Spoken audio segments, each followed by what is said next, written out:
Stay tuned after the show for information about our upcoming FNRad fundraiser featuring a Death Label 2026 PJ Gustafson Pro model and a pair of Union Ultras. FNRad is presented by Flojoy water, which is purified by granite rocks. Flojoy, a true gift of nature, and Chris Roach. And Essential Toothpaste Tablets, travel-ready, eco-friendly toothpaste your taste buds will enjoy. Wired Snowboards factory in Vancouver builds high-quality custom snowboards for about the same price as other brands' regular boards. I've created several one-of-a-kind wired customs, including a Chase 162 that's seen hundreds of my best powder days. Get yourself a game-changing snowboard and join the Wired team with Devin Walsh, Sasha Daly, and many others. Wired Snowboards. For more information, go to wiredsnowboards.com. Fixed bindings are effing rad. The comfort, performance, and quality of fixed bindings stokes me out every time I snowboard. Their commitment to making bindings that work amazingly and give you no issues puts Fix ahead of other binding brands. It's just that simple. Buy fixed bindings at an authorized dealer or go to fixbindingco.com. Bluebird Coffee Tuning and Rentals in Squamish is the coolest new stop on your way to Whistler.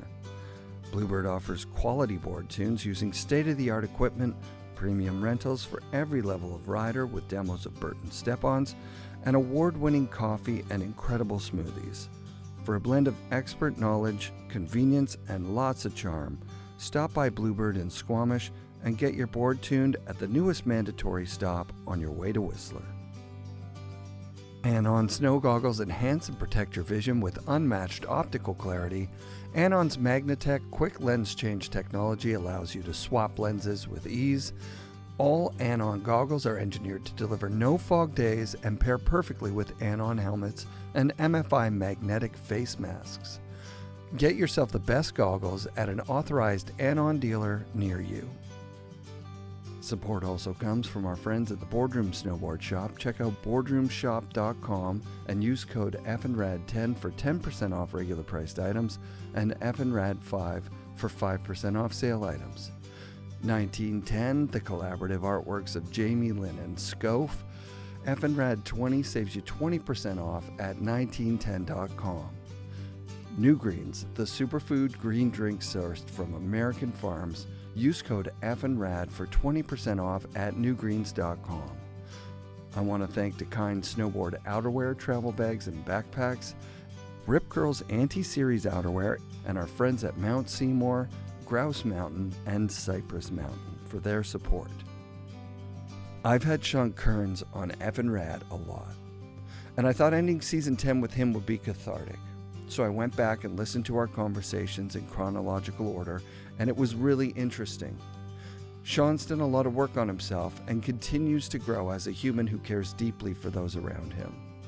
And my obsession with celebrity snowboarders of the 80s and 90s and the recognition of each person's unique contributions dovetails nicely with Kearns and his ongoing search to define who he is.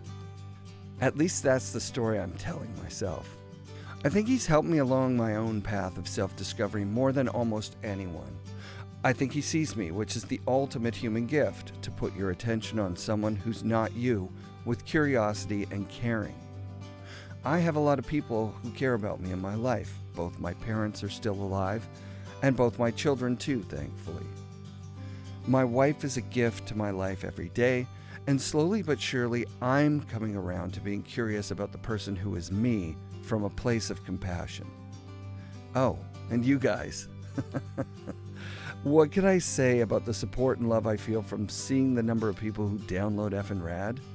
How can I express my gratitude for every person who said something encouraging about listening to the show in online comments or in real life?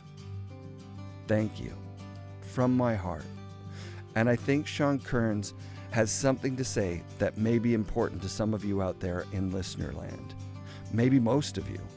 There's a full-on battle for our attention right now, and multi-billion-dollar corporations are spending unimaginable amounts of money trying to hook us.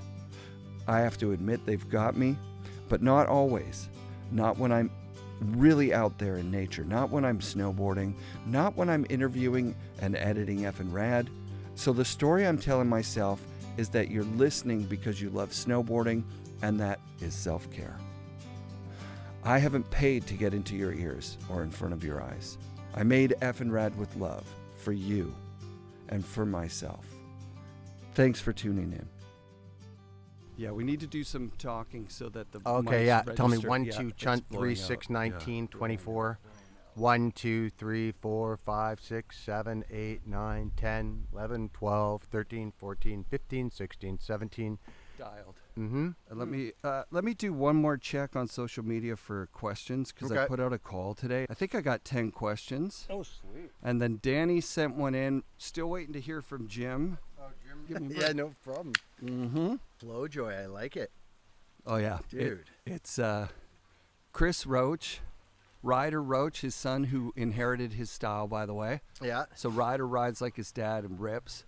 The catchphrase for it is fucking something about style. Choose your style, right? Sick, yeah. Choose your style of water. It's about hydrating. It's about flow in the mountains, about joy in your life.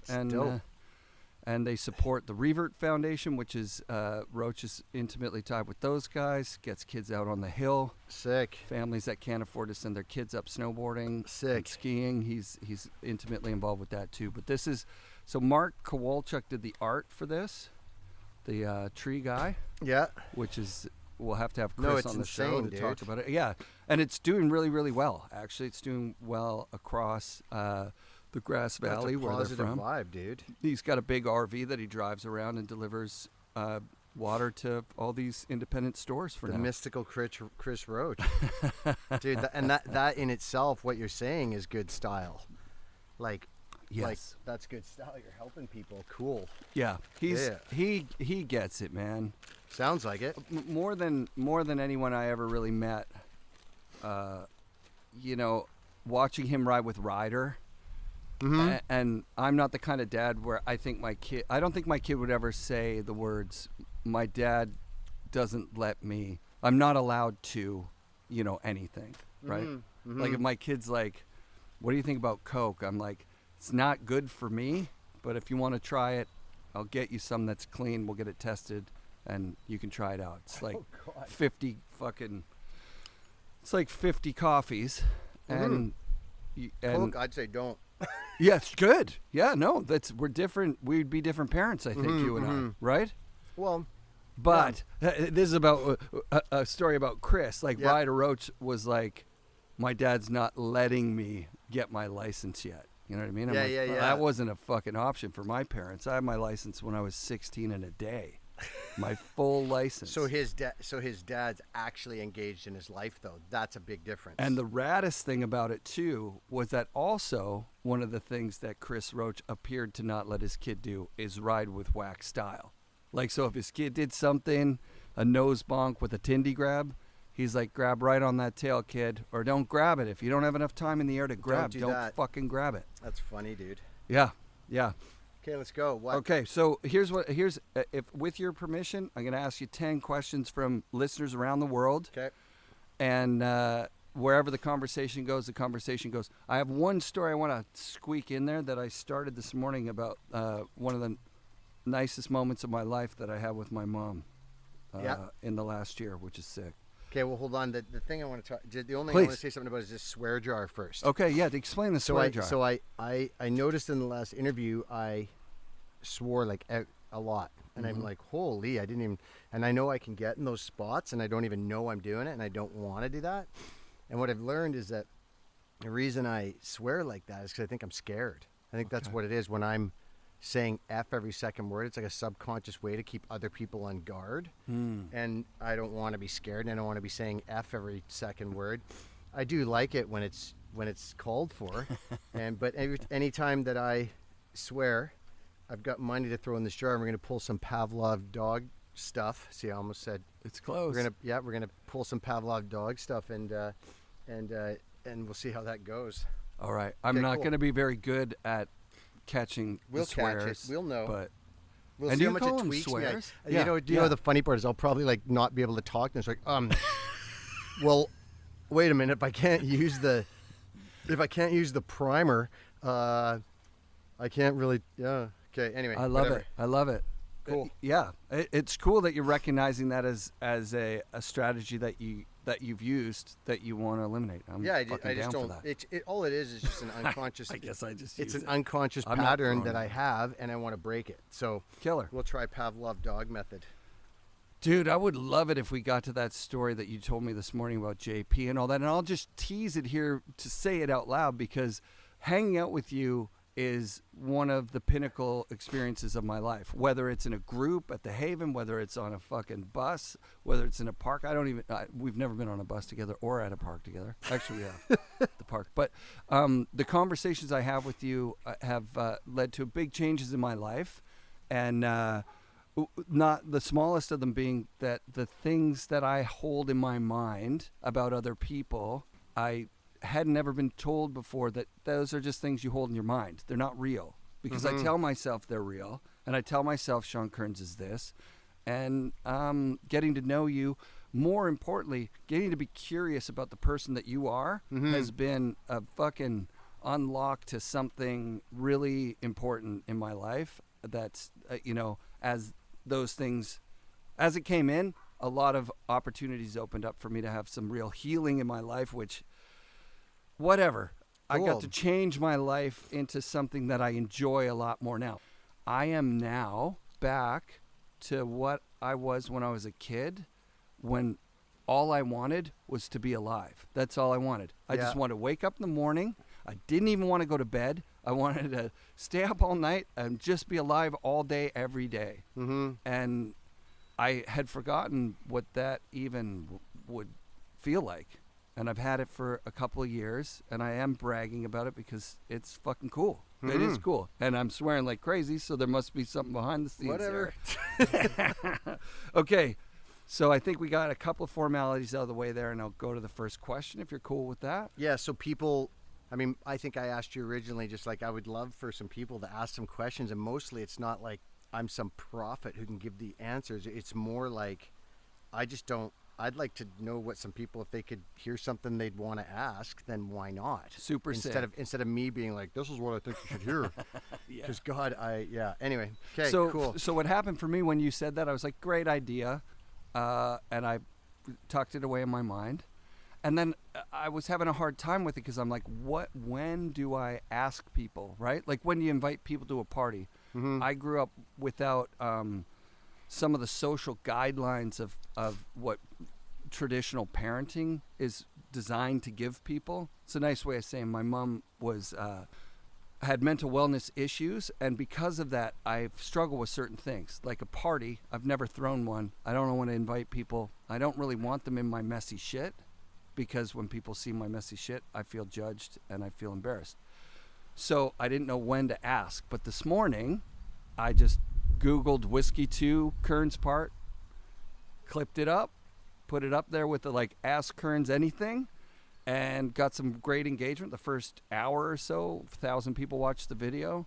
It was long, 2 minutes, so it got a lot of watch time. People watch it through, which means that they're engaged with it and they want to see it. Cool. You know what I mean? Cool. Like as someone with a content creation platform, you're supposed to be watching engagement. And Kearns, just awesome. The name, gets the engagement. And I knew putting that part up was sick. Well, it's funny because I wanted to talk to you about that part. Yeah. And I'd never even talked to you about it. So well, let's start there, because one of the people that reached out with a comment that wasn't a question was Chris Rasman. And I think you would know Rudy Rasman. Yeah, I know Rudy Rasman. I know Chris Rasman too. Good. Yeah. I surfed with Chris Rasman. No, of course you did. I lent him gas so he could get back home in Tofino. That's fucking amazing. He was rad. He's good friends with Noah too. Like Noah and I lived up on the beach there north of Tofino for a couple weeks together, and then Chris came out and visited. Yeah. That's Noah Cohen, the very famous Canadian surfer. Yeah. He's an agent now. Oh, excellent. Yeah. Huh.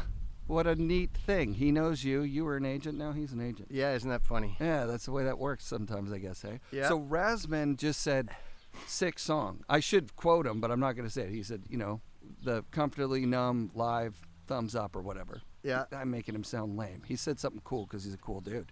What did he say? Nice song? Let me quote it. He said, live version of Comfortably Numb clapping hand emoji. Sweet.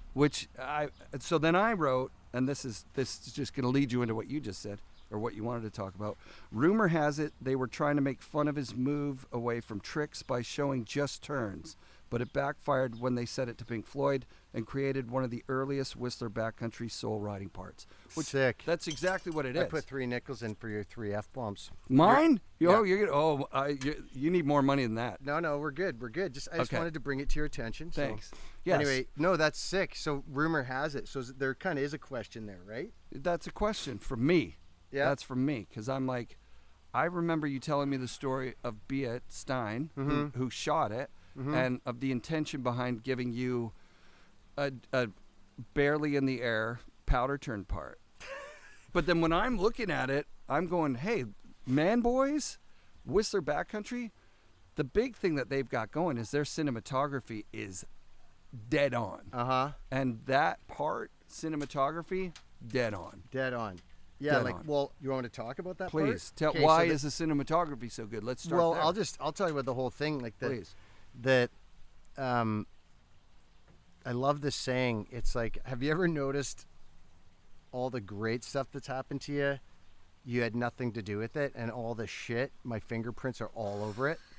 And I got to tell you that there's some truth to what Rasmus said. It's so what actually happened was, like, I was just basically a full-blown alcoholic in whiskey 2, and I didn't start filming till whiskey 3. So I was like making the movies. I was like getting sleds ready. I was actually, we weren't even into sledding. We were barely into sledding at that point, maybe. But I was just basically organizing stuff because I knew how to produce stuff. So whether it's building a wall or producing movie, I just know how to get stuff done. It's in my bones.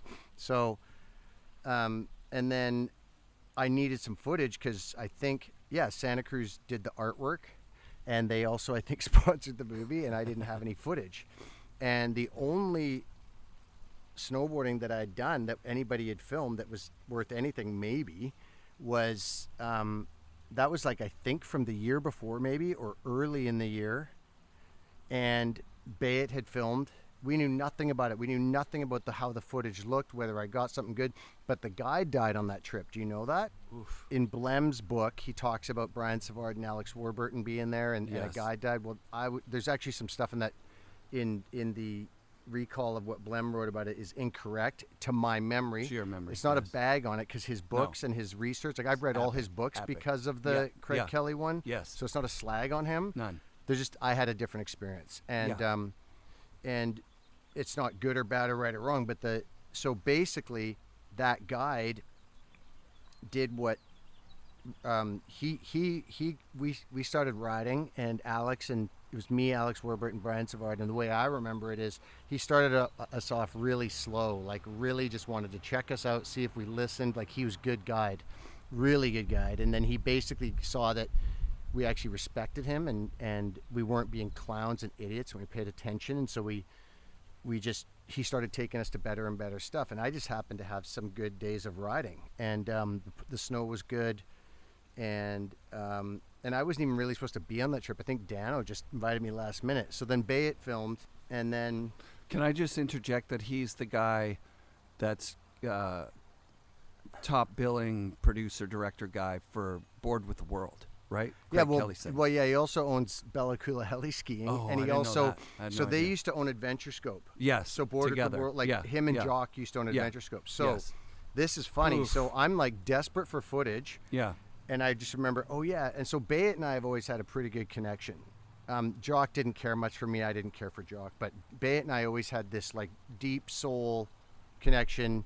And so I hit up Adventure Scope, and I'm like, hey, like that, they'd thrown that footage in the garbage. Right. It was gone. Yeah. And so I hit up Jock, and I think I said, like, dude, total, like, had no idea what it looked like, anything. And I was like, hey, do you guys have that footage or whatever? And then he's like, yeah, I'll sell it to you. And I think they sold it to us for $500. They put it on a reel. I didn't even see it. Sent it down to Johnson. Johnson and Mouse were totally trying to work me and being like, basically, I'm a washed up loser. Sick, like, but not sick. not really. Like we were all laughing at ourselves. It was all Yes. But like, Yeah. come on, dude. What if we do this? I wasn't even trying to thing. pull off Yeah, a legitimate snowboard part at that point. Absolutely, right. So then they put it together and they were like howling about it, like Yeah. how small the errors were. And, Yes. and everything. And then they sent it back, and then but the thing was that the way. So none of this was supposed to happen at all. Like the guy died, the footage was shot, it was put in the garbage. Do you want to tell the guide story, or is that because that rocked me to my fucking guts? I still think about that from time to time. I mean, and I tell the story, so maybe it's pretty personal, and it's a pretty gnarly way to start out. Yeah, I mean, well, no, it's just all I can say is that guy was in tune with us. And he was sick. We were having a good time. Everything was good. And then it was just this total freak of nature where we landed in the heli, and then yeah, there's so much more to the story that I don't really want to talk about. Good. But we were back at a place where we'd gone to our second time, and this cornice, we were looking at a chute below it. And there was this cornice, and this cornice was huge. Like, it was as big as you've ever seen cornice. Like, we're flying up to it, we're looking at the chute, and the cornice is like, I don't know, a soccer field wide. And then, like, even just the overhang, it was one of these things that just blown up. And there was a lake below us, so I'm sure the wind was coming across the lake, shooting and just accumulating, right?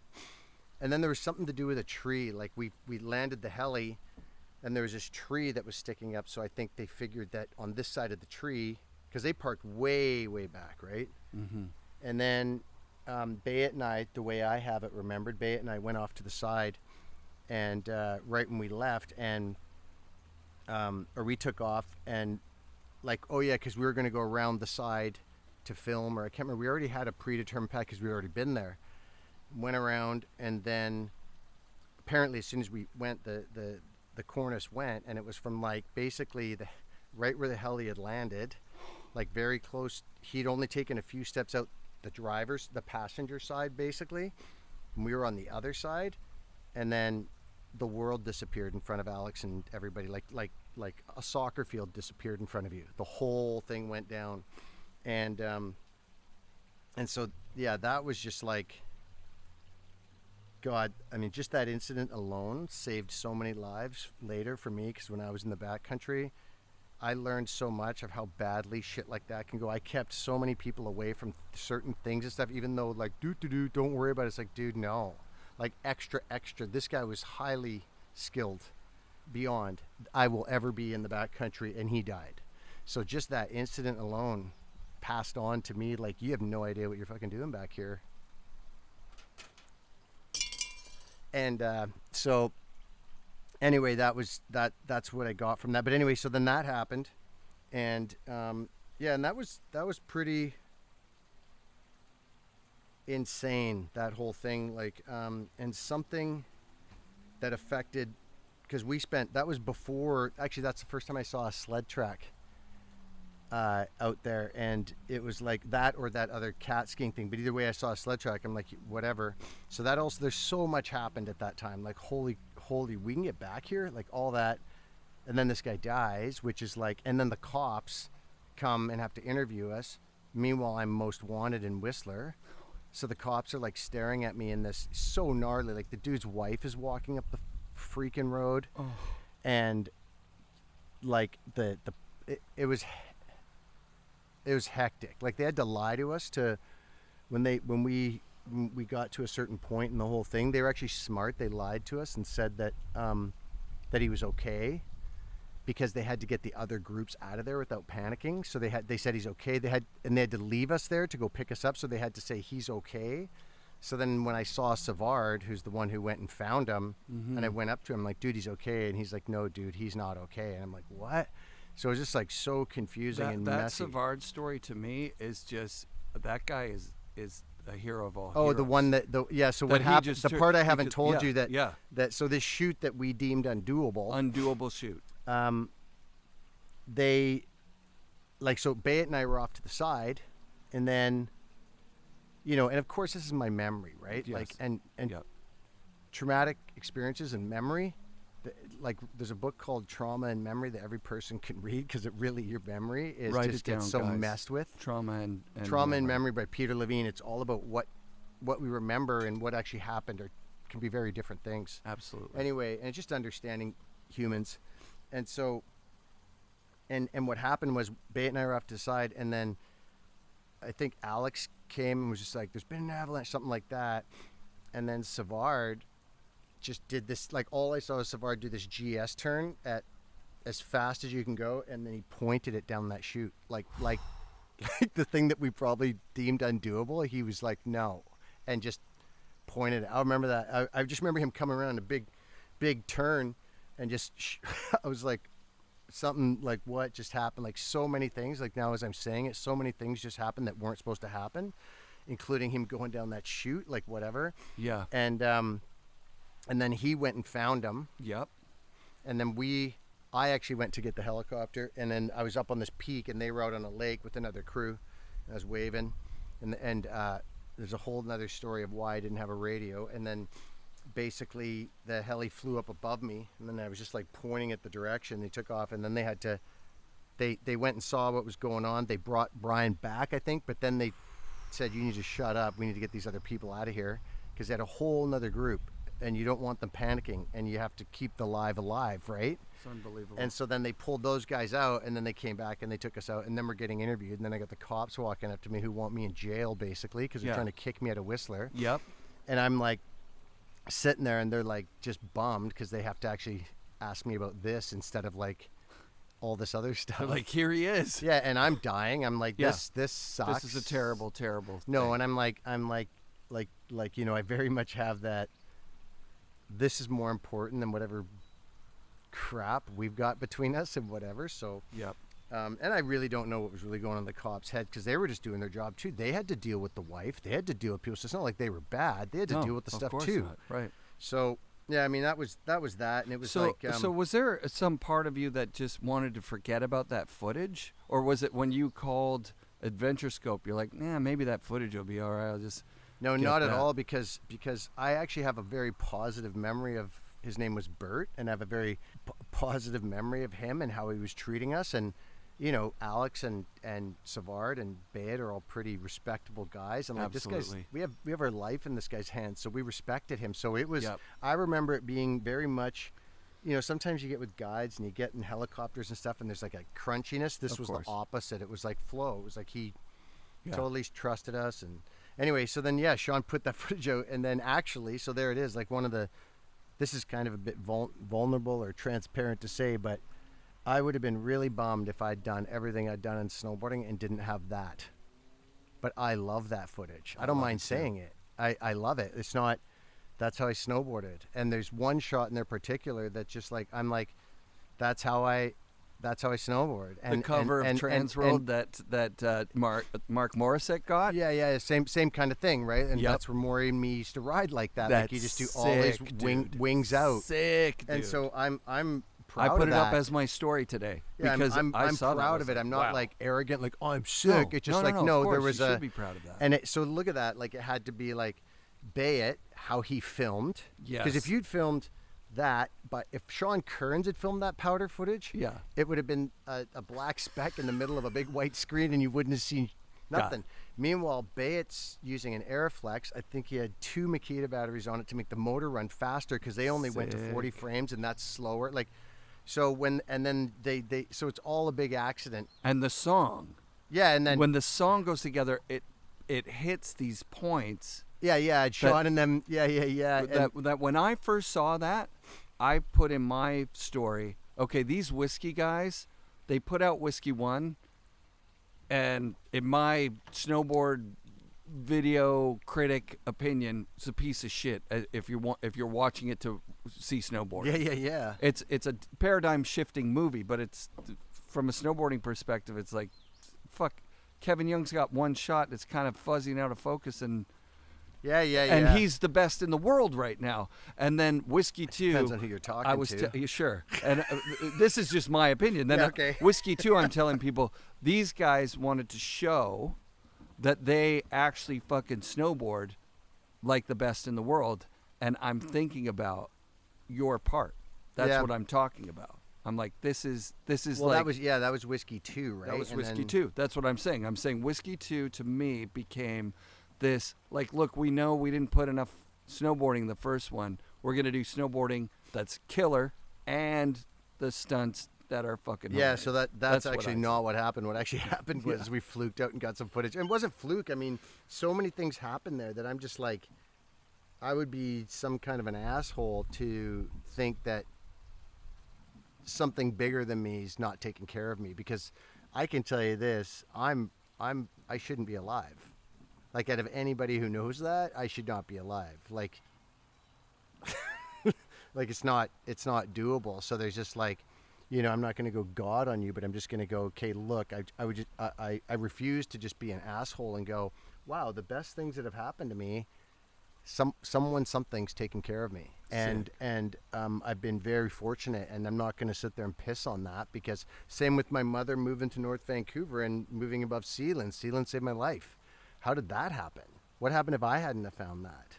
I mean, I was recently with JP, we were doing some work together, and we were on a team of people, and he was like, we were in a room with a bunch of people who were hurting. Not everybody, but a lot of people are hurting. And he's just like, I just am like, I think he had tears in his eyes. Like, I get to see how effed up my life would be if I didn't have skateboarding as my true north, this thing that kept me in the right direction the whole time. Right. And so it's just like, yeah, and somehow my dad gave me a skateboard when I was 7 years old. When I was 7 years old, dude, that's like 1974 or something like that. Like, whatever. There wasn't even skateboards. My dad hands me a skateboard. Killer. Yeah, so I don't know. There's been moments in my life that have saved my life, and I had nothing to do with them. That's sick. So, except taking the opportunity when given. Even like, you know, you got to show up. I had to phone Adventure Scope. I had to ask for the footage. I had to send. You got to be willing to do something. You got to show up. Yeah. You can't just sit there and be like, duh. Like, oh, nothing ever good happens to me. You got to try. Like, at least give it an effort. That's amazing. Yeah. So anyway, yeah, that's cool. Rasman, that's dope to hear. Love Rasman. Love. I haven't met his dad yet, but I want to have his dad on the show. People have strong legend. opinions about his dad from back in those days. Yeah. He's a polarizing character of the North Vancouver snowboard first wave. Yeah, which he is was. sick. Oh, yeah, I know, dude. I saw him up at Cypress when I was working in the cafeteria. And Dope. And, you know, Rudy was a windsurfer. Yeah. So he was a windsurfer, snowboarder. Sick. Who cares, dude? Yeah. He was doing it. Yeah. You know what I mean? And sick. All right, here's a real legit question from Deepage.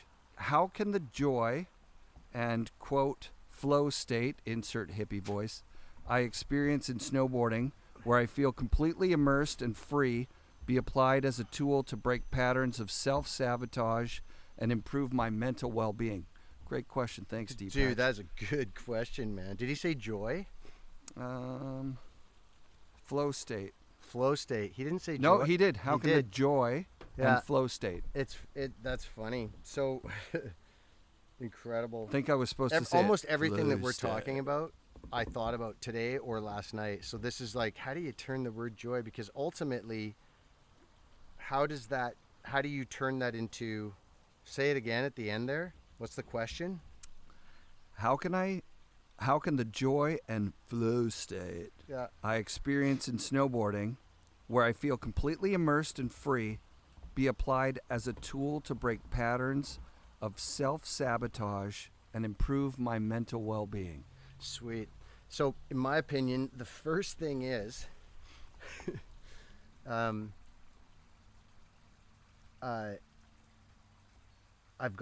had the opportunity to be around a lot of people. Let's just say, I'm going to use this term, I haven't thought of a better one, but civilians, people who don't skateboard and snowboard and they haven't had. So what I would say first of all is,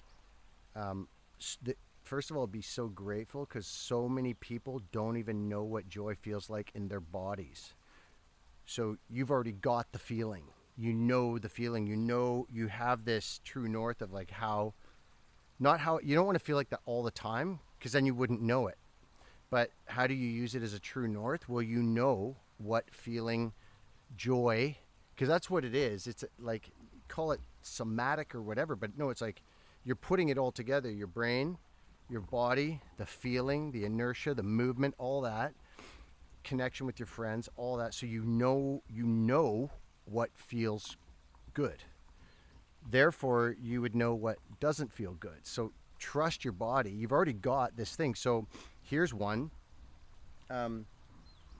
Get on your computer or your phone for 2 hours and scroll Instagram and Facebook or whatever, and then see how you feel. And you'll be like, well, I'm not feeling I know that I don't feel too much joy at that point. Even if I'm watching skate and snowboard stuff, I don't feel too much joy because I don't feel good in my body. So then there you go. Okay, well, I have this thing of since I know what joy is, I know what doesn't bring me joy. And then remove those things from your life or tailor them. And because ultimately what happens with snowboarding and skateboarding and all that kind of stuff is presence. Like you become fully present, especially when you go fast. It's like, I don't know if anybody ever has it, but you go fast, like, so you have the sense of being okay. And ultimately where I'm at now, what I've got, it's kind of tripping me out, is if I can, whatever I can to bring myself present to the present moment, there's that joy. I don't need to be pinning it. Like I've rediscovered joy in snowboarding. It's the craziest thing. I was like, I'm done with snowboarding. Well, that's because it was all like, I have to be in a helicopter and I got to do this and I got to have JP and Devin and Bjorn next to me to be happy snowboarding. And this winter on Mount Washington, which is not really that gnarly of a hill, I had a moment with my chick and her kid and my friend Jim and this Lance and my friend Josh, and we were all together and we rode the flattest run on the hill. And the sun came out and everybody was riding at their own levels, and I was just like, I think I even wiped out, like whatever, and then just doing turns and stuff, and I'm just like, how is it that I'm so stoked right now? Anyway, we're all high-fiving in the lift line. Love it. As if it was like, you know, JP just landed a 1080 off the form gap. It was that kind of joy. And it's like, so the answer to that is, you know what it feels like. So use that as a true north to what brings you joy. And it's ultimately something that'll bring you present. And as you get older, try to find things that bring you present and see if you can find the joy in them without it having to come from, oh, this is sick, this is the dopest thing, I need to do a 1080 or something, or like whatever. Just where's the stoke there? How's that?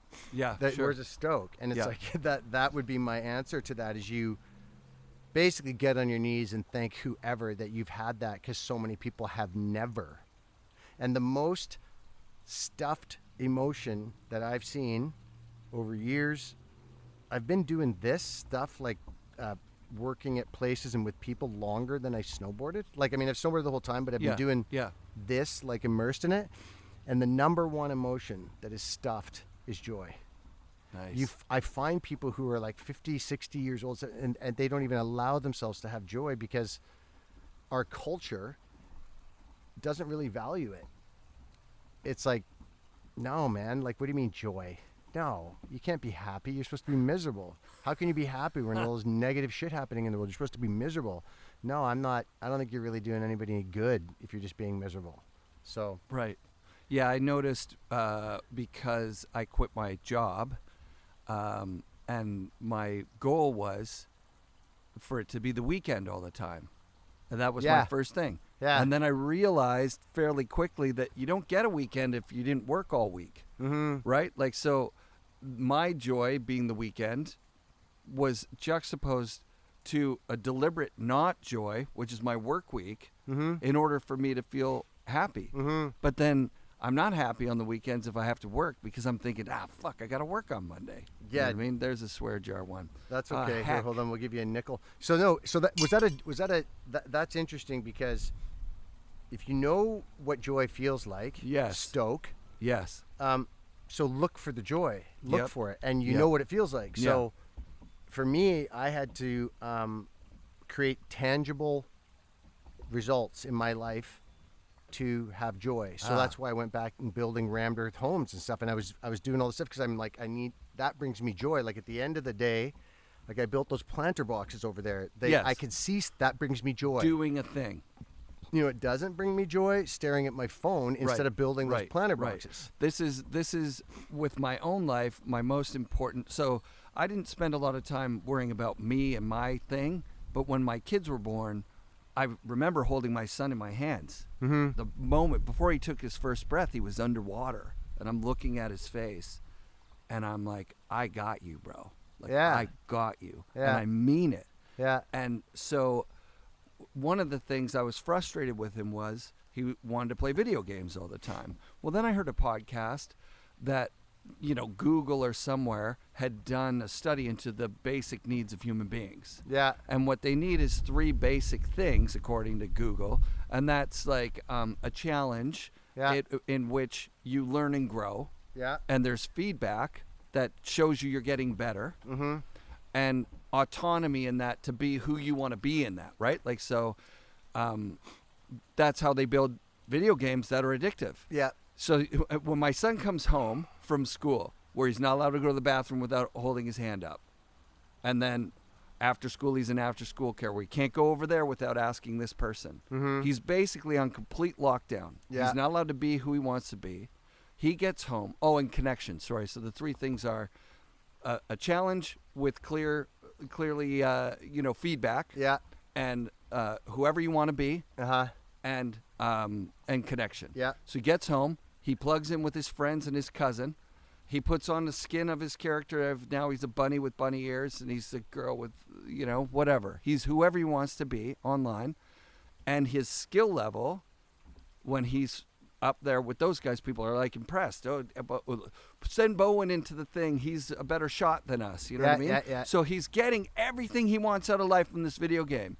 And now I'm on the other side going, why the hell do you want to play these video games? I put you in soccer. Well, his coach in soccer is like, fucking, you got to run laps, dude. You can't swear, Jar. You got to run laps because you didn't do what I said. Yeah. And he's at school. The teacher's like, you got to stay late because you didn't do what I said. And then he's after school in the program saying, you can't go over there even though you asked me because I don't trust you. So he's just locked in. And then for a moment, he's joyous. He finds something that gives him all the things. Right. Yeah. And I said to him at that moment, once I'd heard that podcast, I said, I understand why you play video games. Maybe I'd like to play with you, you know, and connect with you on that level. But I'm no longer going to be video games are the devil. Yeah. From now on. And it was different too. Like when we were younger too. Is like I remember I never watched TV. Like that was my whole thing. Like TV was for losers, basically. Sure. And unless you're watching a skate video or whatever. So. Yep. So, but now it's changed because when we would go to the skate park or whatever, you'd actually get real connection or go snowboarding real connection, which is you get those things. like you're actually connecting with other humans. But now, being a younger guy like that, you're probably getting less connection when people are distracted because you can't connect if a person's not present. So you can't if a person's looking at a phone, the parents and all this kind of stuff. There's nothing funnier than a parent giving a kid shit for playing video games when they're addicted to their phone. Totally. It's funny as that's the funniest thing ever. Shit, I swear. No, it's not really. So anyway, so basically, yeah, like, and it's different now. And I had this young guy say this to me. He's like, you know, he's getting all the crap for being like video games and stuff. And he's like, it's different now, man. I actually have friends online. Yep. Now, where I go with that is the only thing, the caution that I would say is I actually have a belief that to have joy in our lives, we need to move.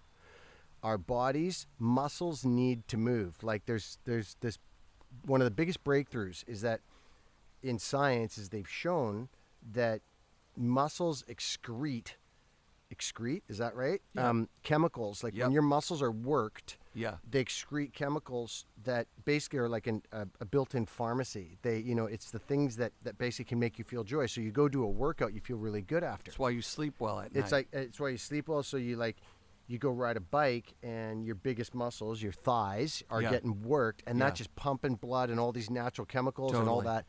And we're outside. We're not inundated by Wi-Fi and all that kind of crap that we're not meant to be. On that note, the thigh muscles pumping blood is actually a part of the pulmonary system. Yes. So if you're relying on your heart all day to pump your blood, and you're not moving your legs, you're actually stressing your heart by just sitting there. If you're walking, now your legs are pumping blood for your heart can take a bit of a break. Yeah. So like if you've got heart issues and high blood pressure, which I have, walking. You have high blood pressure? Oh.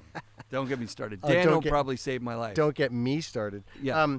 But no, so the I cut you off there, sorry, but no, that was the full thought. So how funny is that? Like being a kid now, and your parents are. I've seen this where parents are like, he's on the phone, he's on this and that. Meanwhile, the parents are staring at their phone. The parents are not present. Totally. So what kind of hell is that for a kid? Like, the parents not present. The kid wants connection with their parents or whoever. Yep. So, or the kids want to get connection anywhere. They want to, but they can't because I go to the skate park. Everybody's filming each other and stuff. A lot of that stuff's happening. Yep. So you're not getting it there. So then you go home and you finally get it on a video game with some friends. Yep. And you're in a crew and you're like, this is cool. Yeah. Except it doesn't offer the thing where you're also getting the physical activity or where they're out in nature with your shoes off and connecting to the earth, which is also really important. So totally. I mean, that's like, it's kind of funny. Anybody giving kids shit for that is like, well, we hey, kind of swear jar. Yeah, we kind of. Oh, you said shit's not. That's all right. We kind of created this for you. It's $1. So $2 for the F-bombs and dollars for anything else. Okay. So anyway, but yeah, that's and you know, so what do you do with that? It's like, well, you get curious and you try to, that's you know, a big one. You get curious and then you also find out, like, I don't know. I don't like to try and tell anybody anything. I'd like to show them, but like, honestly, going back to the guy who asked about snowboarding and joy, is you got to move, because guess what you're doing when you snowboard? You were moving. Yeah. So for me, I can't snowboard every day because where I'm living and whatever. So I paddleboard. Sure. I mean, my version of paddleboarding is a little different than other people's because it's like I go for like long paddles or I go for like long bike rides where my eyes roll back in the back of my head and I turn into a psycho for an hour, and it just feeds that part of me that needs to be fed. And when I have that fed once a day, I'm good. And when I don't, after a few days, I get pretty cagey. Like, I like to push up against myself and things, you know, and be smart about it. Find something that works. Like, riding bikes is sick. Like, ride a road bike, ride a gravel bike, and dude, like, something happens, I'm good. Yeah. And if I go a few days without it, I'm a basket case, and I need to get that. Interesting, you know? That you know yourself that well. Oh yeah, you have to. You have to learn what works for you. And actually, something I'm really into right now is this thing called the Artesian gene, and the theory is it's not ADHD. There's hunters and there's farmers. Okay. And people who get diagnosed with ADHD are hunters in a farmer's world. Huh.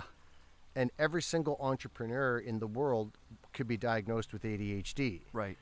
So I refuse to use that term. Cool. Because it's a disorder. Yeah. Well, yeah, disorder against society. Yeah. Well, society sucks. like our culture is sick. Like, what's cool? You get likes on this, and you wear shitty shit on your face. Like, our culture is sick. That's a toonie. Shitty shit. No, that's yeah. That's okay. a buck. Yep. And then so it's like, but the Artesian gene is like, this guy wrote this book about it, and it's basically we're so much more than that. And yes. So I know that I would qualify as someone as an Artesian gene. I'm going to say this word. But at the end of the day, I'm pretty convinced that if I need to be, I'm a killer. Meaning, I will go and get what needs to get got.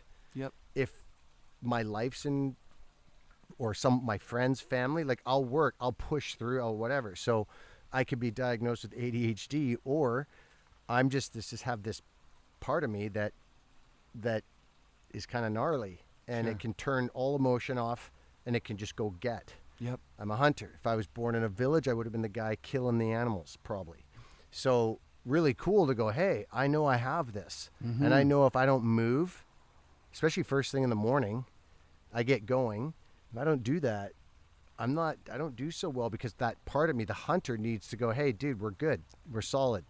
We fulfilled this it's like, okay, I don't need to kill something, but my body needs to know I did something. And you're prepped. And You're I'm, ready. dude, and You're I'm alert. good. I'm Yeah. strong. And if Yeah. I don't, and I look at screens and I do all that stuff, I'm just a pile. And then guess what? Depression, anxiety, Yes. for sure. Of course. Like I absolutely tie scrolling and depression, anxiety for sure. For me, is depression and anxiety for sure.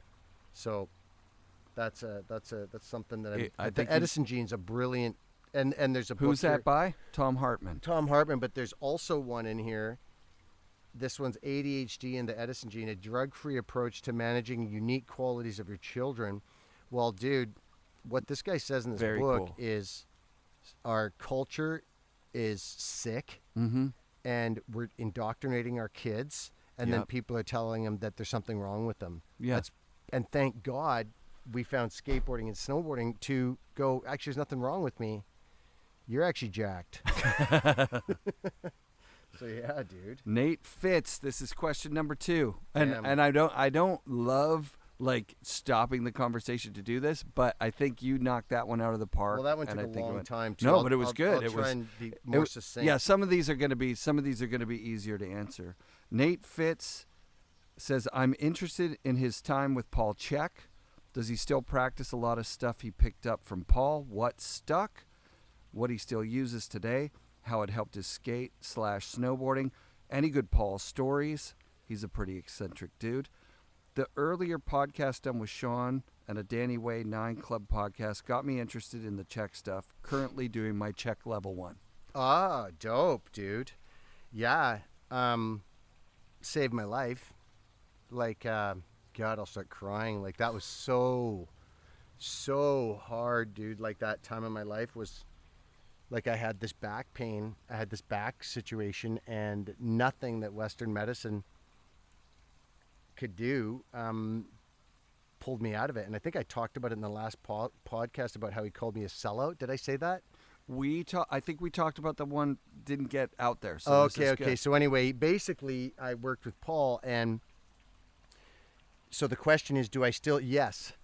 Like, so the words are, I think, so there's holistic and there's allopathic. I think allopathic, there's another term for it, but I think I could be wrong, but is you're sick, you go to the doctor, they check your blood, they tell you to eat less cholesterol, so they're dealing with the problem. Allopathic. I think that's the term. That's cool. Like Western medicine Yeah. is very focused on, so if someone, I'm not bagging on Western medicine. No. If someone like Roberta gets in an accident, you're not going to like energy centers to heal. She's She needs to be in a unconscious. trauma thing, Yeah, and yeah. they're Yes. they're doing the thing. So Yeah. they saved her life. So I'm not bagging on Western medicine, No. but it's so much more can be done before that. So when I saw Paul, when I went down to Escondido and basically worked with him at his place and his assistant and all that, like, first of all, like he basically said to me, he looked over at me and he said, "See that thing over there?" I think I've talked about this on your podcast, but anyway, he's like, "See that thing over there?" And I'm like, "This thing?" He's all, "Yeah." And I'm like, he's like, that thing between the two ears, the dumb thing between the two ears. And I'm like, "Me?" He's all, "Yeah." He goes, "That thing, in its total entirety of its existence, you will never be able to understand what you're capable of, because we're such fascinating creatures. In your lifetime, you will never be able to understand what that thing is capable of." But he's like, "You might want to at least read the owner's manual." And I was like, "Huh?" And he's like, "How messed up is it that you need to go to a doctor to anything when actually all the answers are inside? Like, we know." Like, he calls it Dr. Quiet. If you actually sit, your body will tell you. So even going back to the Joy guy talking about the snowboarding, if I'm scrolling, I know that this is not good for me, or whatever it is I do. Yep. Or if I say yes all the time and I'm nice to everybody when I really don't mean it, but then I get depressed, okay, then you know that you're full of shit. And you know that you're full of shit. Damn. And that basically you need to start learning how to say no to people, or you need to stand up for yourself and stop being such a nice guy, which is something I want to talk about, the difference between nice and kind. We'll talk about that. But anyway, so Paul, the funniest story was I have this Zoom. First of all, so it's called holistic. What that means is, that's not an airy-fairy thing. It's like I have a sore back. He's like, okay, so do you know how to breathe properly? Because do you know that your lungs touch your lower back? Are you hydrating? Do you know that your body will dehydrate? And do you know about magnesium and calcium? And do you know about how processed foods don't have these things that we used to have, and all this stuff? So basically, he taught me how to look at life holistically. So when someone says to me now, like, oh, I got a bad back, I got to get a new bed, I'm like, that's allopathic. My bed's broken, my back's broken. When I'm like, what else is going on in your life? And it's like, and what Paul did, one of the funniest stories was, I remember when I filled out tons of paperwork. Like, to work with him was $500 US an hour, and he works with you minimum 20 hours at a time. So you have to pay 10 US. Like, he did this with Toss and Ben Pappas, and he did it with Danny, and like, you have to be serious about it. And then his whole thing is like, I don't want to work with people who don't want to do this work, because it's been his experience that people don't actually want to heal. And I believe that too. Yeah. Like, a lot of people talk about it, but they don't. I go to the doctor. The doctor says you need to lower your cholesterol. You know, you need to eat better. And I say, yeah, I know. Yeah, and then you go eat a cheeseburger right after the appointment. So anyway, the story was, I remember seeing him the first time I got him on Skype, and he's like, hey, first thing you need to know is if I go to take a piss or anything like that, I'm not charging you for that time. Like, I keep very strict hour, whatever, because I'm charging you a lot of money. Like, he's not apologetic about anything. He's the most straight up guy you'll ever meet. And then he's like, hey, you don't mind if I just go decide to blow a bag of smoke, and you don't mind if I do that, and I won't charge you for that either. And then, so anyway, he said, do you mind if I do that? And I have this on my Skype recording, and a bag of smoke, what are you talking about? And then he goes, I'll be back in 5. He takes off, and he comes back with this huge bag, and he's like, and I'm just like, in my head, I'm so scared. I need help. My back's screwed. I'm like hanging on to every word this guy's got. And all of a sudden he comes back with this bag, which actually just shows you how tight I got, because at that point, think about it. The whiskey guy 5 years ago would be like, sweet, we're going to smoke. Sure. But instead he's like, pulls his bag, and he's like, hey, yeah, I just like to put together a little smoke. I learned a long time ago, if you're not having a good time doing what you're doing the wrong thing. And he's like, yeah, I got a little bit of whatever Zimba weed and some, and I got a little bit of northern shag, if you know what I'm saying. And then he's like, he takes a huge hit off this bag, dude, and then he's all, whoa! And I'm just sitting there going, that's awesome, my God. And like, brilliant, because loosen up, man. Like, loosen up. And if this is funny. And then yeah, he went into like, he looked at my whole scene, and he was like, yeah, the reason your back is messed up and the reason you're so messed up is because you sold out. You've been someone your whole life who didn't sell out, and then now you're in this legal battle, and it's for money. So you're making money more important than your soul for the first time in your life. And you're capable of doing all these other things, but you're concentrating on this. So every time you try to take a step forward, you're getting pulled back to 2007, this accident, and that's why your back's toast. Mm-hmm. And your back's actually screaming at you, trying to say, hey, give me a break, man. Like, and that was when everything shifted, when I used to say, bad back, bad back. I have years of telling people bad back. And then one day I like turned around on my back and went, oh God, you've been trying to save me. You've been trying to wake me up to this way I've been thinking, which is totally messed up. So if I'm thinking I'm a piece of shit, which used to run in my head a lot, useless piece of shit, loser, no doubt, no, that was actually fact. That wasn't swearing. Got it. That was a stat. Got it. That was a fact. How's that? Yes. See, I'm on it. You're on it. And I don't mind throwing money in there. I just want to be straight. Yes. But it was like that piece of shit used to be that was constantly. And self-identity. So Paul's like, which I picked up from a very long time ago, which is like, if I tell myself I'm bad. Yes. First, yes. No one can have that. I already know I'm bad. Got so it. I have control. Got it. Unfortunately, you could imagine that makes your back a little sore after a while. So the way I think about myself had to change. It wasn't like he didn't tell me what to think. He taught me how to think. So you had to become conscious of these thoughts and then change them because they didn't work anymore. Like it stopped working. I mean, that's pretty harsh. Like I used to finish a movie that would blow up and do really well, and within 24 hours of that movie being made, and after a premiere and everybody accepting it, I'd be back to piece of shit. Yep. You know? Yeah. So it's like, once again, in our culture, right? Like, let's pivot there because there's a question here that goes with that.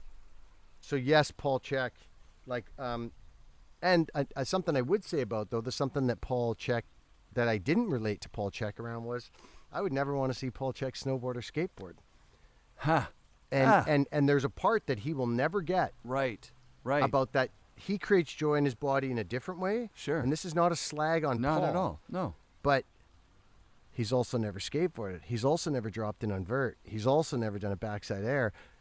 Dude, we are blessed. So lucky. So lucky to have done these things. But also at the same time, I'm fucked for life because I know what joy can feel like.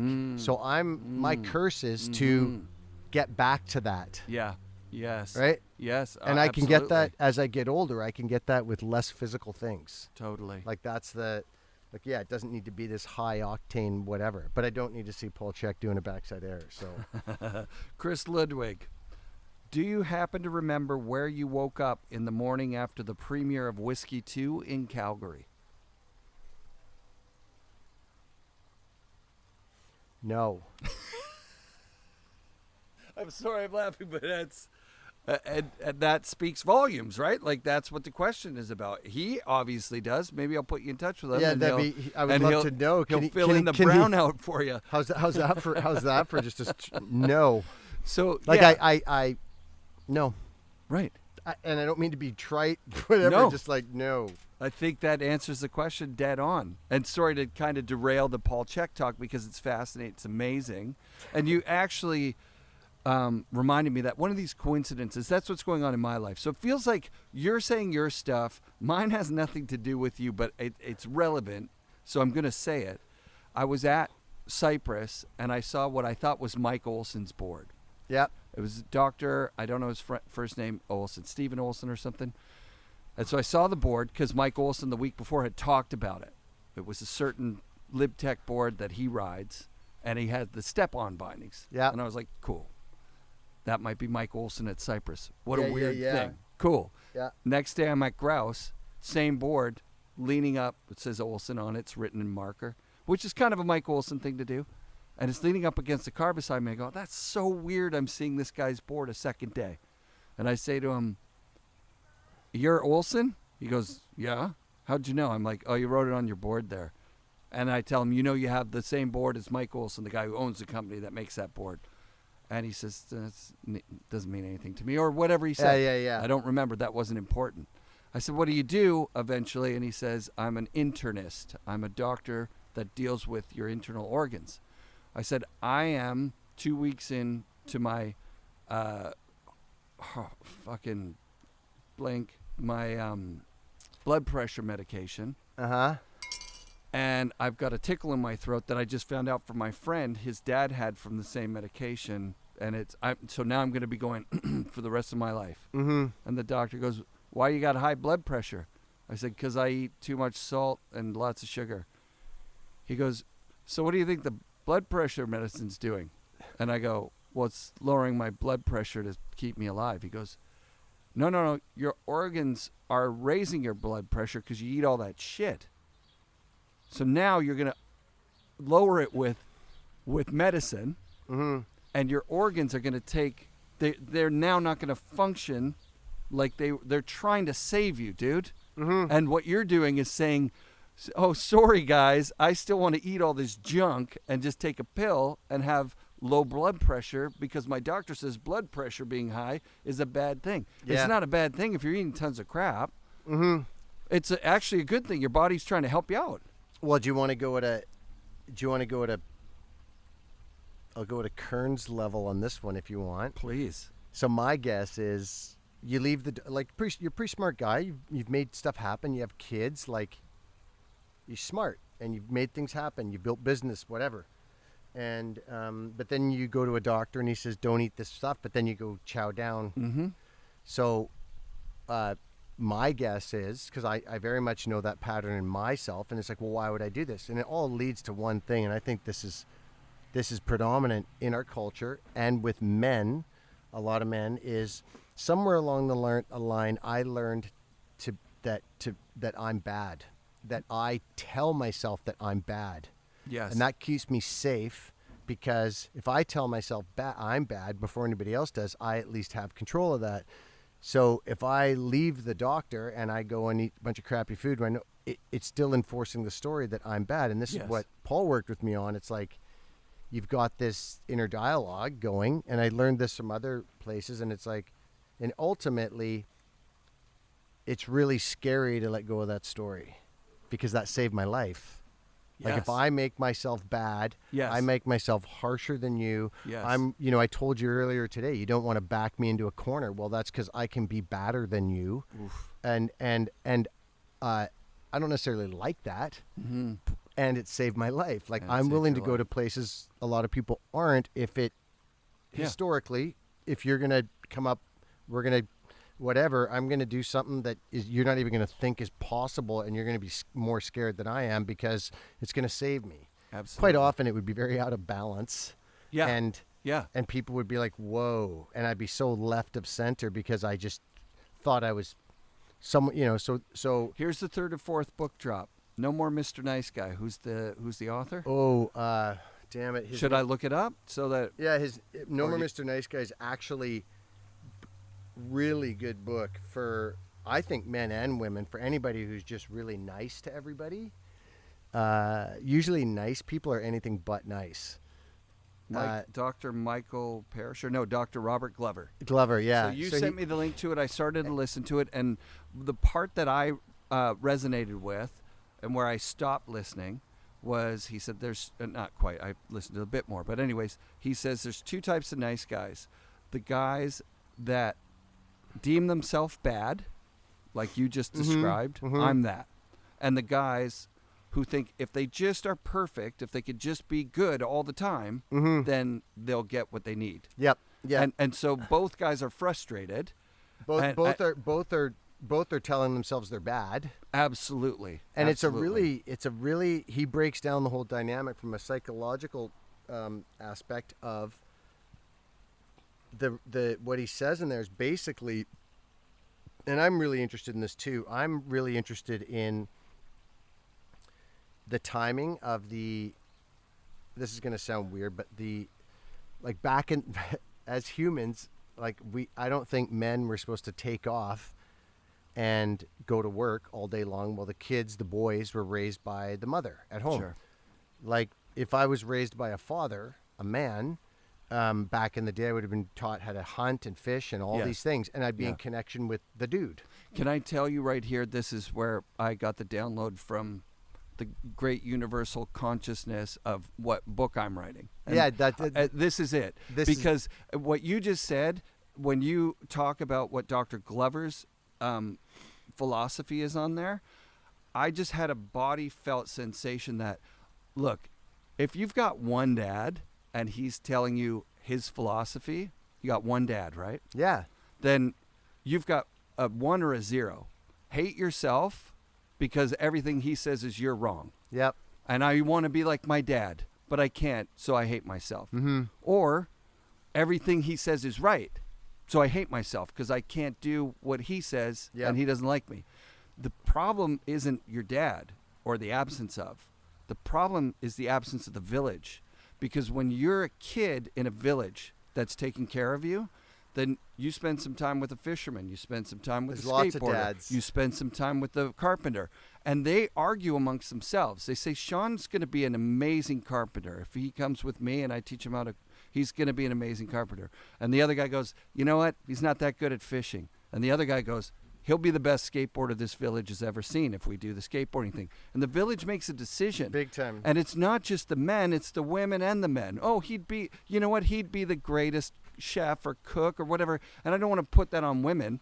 I'm saying maybe the woman's the best fisherman at the time in the village. So I didn't agree with we've all been raised by our moms and now we're soft. I agree that we've all been raised by single people that gives us a mechanism of hating ourselves almost to a person. That's why I was like, Mr. Nice Guy, this is the whole world. Yeah. Find me someone who's well-adjusted that doesn't hate themselves, and that the mechanism wasn't that they were trying their best to impress their small group of parents, whether it was one parent, two parents, or a 15th of a like parent. we're not meant to be separate. No, and we're not meant to be separate. And I don't want to generalize. Some people aren't. Blah blah blah. But ultimately, I think that the whole Industrial Revolution, the timing was like, kept us separate, kept us ashamed. And then for what he says in that book that's really good is, what we learn that it's about abandonment. Like, if my dad's not here, he left. Well, yes, my dad isn't here because I must have done something bad. Yes. Because that's the only thing we can make. So then Right. it's like, well, I just stay bad. Right. Now, luckily for me, I found skateboarding. Yep. I found snowboarding Yes. where it broke that whole thing apart. And that's why There you you got to are. be so grateful there you are. that I found something that Right. broke the whole pattern, like society and everything. Yeah. Finding punk rock music and everything, that is the thing that saved my life. It's like, wow, there's this whole other thing of like, no, this isn't working. Like, and when I won my first skateboard contest, I was like, oh, this is kind of messed up because there's a bunch of people saying I'm not bad all of a sudden. This is weird. Yeah. And so then the question Big is, rewards. do you Here's, have here's a sponsorship from Quicksilver. do you have the courage to and this stuff about trauma and the past, all of that stuff for me, all those words are like, any of that without action is a waste of time. So Sure. it's like, okay, have these awarenesses of where you might got to this place of where you're telling yourself you're bad or whatever, Yep. and then do something about it. To it. And whatever that means, like brushing your teeth in the morning with the wrong hand and staring yourself in the mirror and saying you're not bad, you're not all bad, Right. or you can do bad things, and you're Yeah. not all bad. Yes. Like that kind of stuff, like or finding other people around you. Like one of the best things, like my business partner, like I run these men's groups, Yep. and it's like he said, I hope that one of the most powerful things I've ever heard was, I hope you can surround yourself with a group of good men that will not allow you to talk to yourself like that. Because the way you talk to yourself, if you talk to me the way you talk to yourself, I wouldn't be your friend. So Yeah. you need other people to come along and and Yeah. they go, oh, I'm a piece of shit, I'm a piece of shit. They're like, hey, dude, if you're my friend, you don't get to say that. Right. You've been doing that for me lately. Dude, when I'm it's like, saying it's this like is I don't, silly, like that's you dumb, just look you're how like, it's not quickly you dumb. make it dumb. Yeah. Look how Yeah. quickly you make So it, and it's fast. like you need people around to go, hey, dude, guess what? Like, Yeah. don't get me wrong, like you can do some greasy shit, so can I. Yeah. And I can do some bad stuff. I can lie. I got taught to lie. I got Sure. taught to be nice. Sure. I got taught Sure. like all that crap, and the gig's up because I'm like, actually, I'm doing things differently now. Except I need other people around me, not the internet like stuff. I Right. want a crew around me that's Yep. going, hey, dude, I don't want to hear you talk to yourself like that anymore. And I believe, as men, I've noticed a big difference in men and women, I think, and I'll take crap No, for that no, probably. that's fine. There's differences. But men, we can bullshit ourselves. So I can outsmart myself into thinking I'm bad Sure. when I'm not. Sure. I can outsmart myself into doing something really dumb when it's not going to be the best thing for me. Like, so I need a crew around me to go, hey, dude, like, this isn't where you want to be going, and this is what we're doing. And I've done that. I have a crew of, like Owen, my partner, says, he says every man needs five good men around him, and one of them needs to be him. And that one That's really needs to good. call the other four. Yeah. And dude, just to have counsel, like Yep. that's what we used to do. Like, even if, let's say you're going to go marry someone, Sure. and you have a group of good people around you, Yeah. and you're like, hey man, I'm thinking of marrying Wanda, the Mexican hooker, and they're like, and your boys would be like, well, maybe that's not such a good idea. Sure. But if you don't have that, Yeah. Wanda the Mexican hooker seems like a good idea maybe to some people, and they're like, but they're in love, man. Right, right. And you know, your crew around you will go, hey dude, do you know that you've done coke for the last month and you've been on a binge, and so it might not be a good Sure, idea. sure, And then you go, oh, okay, and you Could trust there these. be another reason that you're getting married right you now? trust your crew, and Yeah. they get your back, and you know Yeah. that's of course like a way out there situation or example. I want to be the kind of person that can say to Sean Kearns, dude, when you do something lame, I'm just going to tell you. And until that, if you're telling me something's lame that's not lame, I'm also going to tell you that. Can we agree to that? Totally. I want to be that guy. Yeah. That, to me, feels powerful. That feels like fucking Sean Kearns is going to listen to me. Because when he does some lame shit and he's doing an invert on a one wheel or calling me lame for being on a one wheel, I could say, you know what? You don't have to fucking shit on me. Yeah. That sounds lame when you're shitting on one wheel guys, which doesn't, by the way. Not a big fan of one wheel. You're not moving. That's the difference between. And there's a bunch of you need to. No. I didn't. No. I don't even know if you swore in there, but I think I did. What I wanted to say is that's the difference between nice and kind. Like yes, nice is hey man, it's like I'm not ever gonna say something, and kind can be very much, hey dude, I don't like that you did that. That's kind. Mm-hmm. Kind is harsh sometimes. Like if a person comes to you and they're drinking all the time, they go, man, I just don't know what my problem is. Well, if you're nice, oh, dude, take it easy on yourself, bro, and it's all good. Don't worry about it. That's nice. Yeah. And it's bullshit. Right. Whereas kind is like, listen and go, yeah, dude, you know what? You keep coming back to me and you're bitching and complaining and you drink a case a day. And I'm not going to stick around and watch that. And because that clearly is like you say that you're willing to change, but you're not willing to. Yeah. So I'd like to know you on the other side of that case. And I'll walk beside you, whatever. Yeah. But what I'm not willing to do is enable this. And so I'm going to remove myself from your life until you get this part under control. Because otherwise, that's kind. But guess what? You're considered an asshole. Well, you're giving me butterflies thinking about saying that to my best friend, right? Like I think about the times that I've told him, look, your drinking is something that you love. Not everybody loves to drink the way you do. You really drink a lot and you're not an angry person. It's not destroying your life. There's none of these things that your wife is telling you is happening because of the drinking. I'm on your side on this one. Don't fall for her rhetoric. Yeah. That if you just stop drinking, your life would be better. We both know that's not true. Both people have to change in this thing. Well, I don't know. I mean, but that's Mr. Nice Guy enabling everyone to do everything that they want. But maybe a little. And I mean, the question, plain and simply, is it kind? If we do bullshit ourselves, which I think we do. Mm-hmm. If we do bullshit ourselves, can bullshit ourselves. Yeah. That's when it's good to have a kind friend and go, look, we're having a conversation about you and your life ain't going so well, whether it's about your partner or whatever it is. But then you're telling me the drinking's okay. Mm-hmm. And then I'm even reinforcing it, going, nah, dude. Yeah. That's being nice versus like, well, let's investigate that. Sure. You know what? The other thing, too, is I think this might get me crap, too, but I think women are a lot more intelligent than men, actually. And I think they're much more in tune with a lot more than we could ever imagine in a million years. Yeah. If like they're playing 3D chess and we're gorillas with crayons, basically. Sure. And so when she's giving him hell about his drinking, she's actually being kind. Might be called nagging, might be called whatever, but she probably knows that it's probably knows down deep it ain't good for him. Sure. She's not doing it because she likes it. Right. You know? Right. But I mean, I don't know. I don't know these people. Right, you don't know them. Right. No, I don't know. So because I know them so well, I'm realizing even in saying this, like part of me saying, look, dude, drink, fuck, give yourself the permission to just be who you are. Yeah. And if you can't solve it as who you are, doing whatever you want, maybe then it's time to think about the drinking. And you know, the thing that I would say is, if you actually, this is another thing about Paul Chek that was awesome, is he doesn't get attached to things, and I've learned a lot about that. So if you actually just look at alcohol without all the marketing and branding and everything that's been going on, and you actually understand what it is, it's a solvent.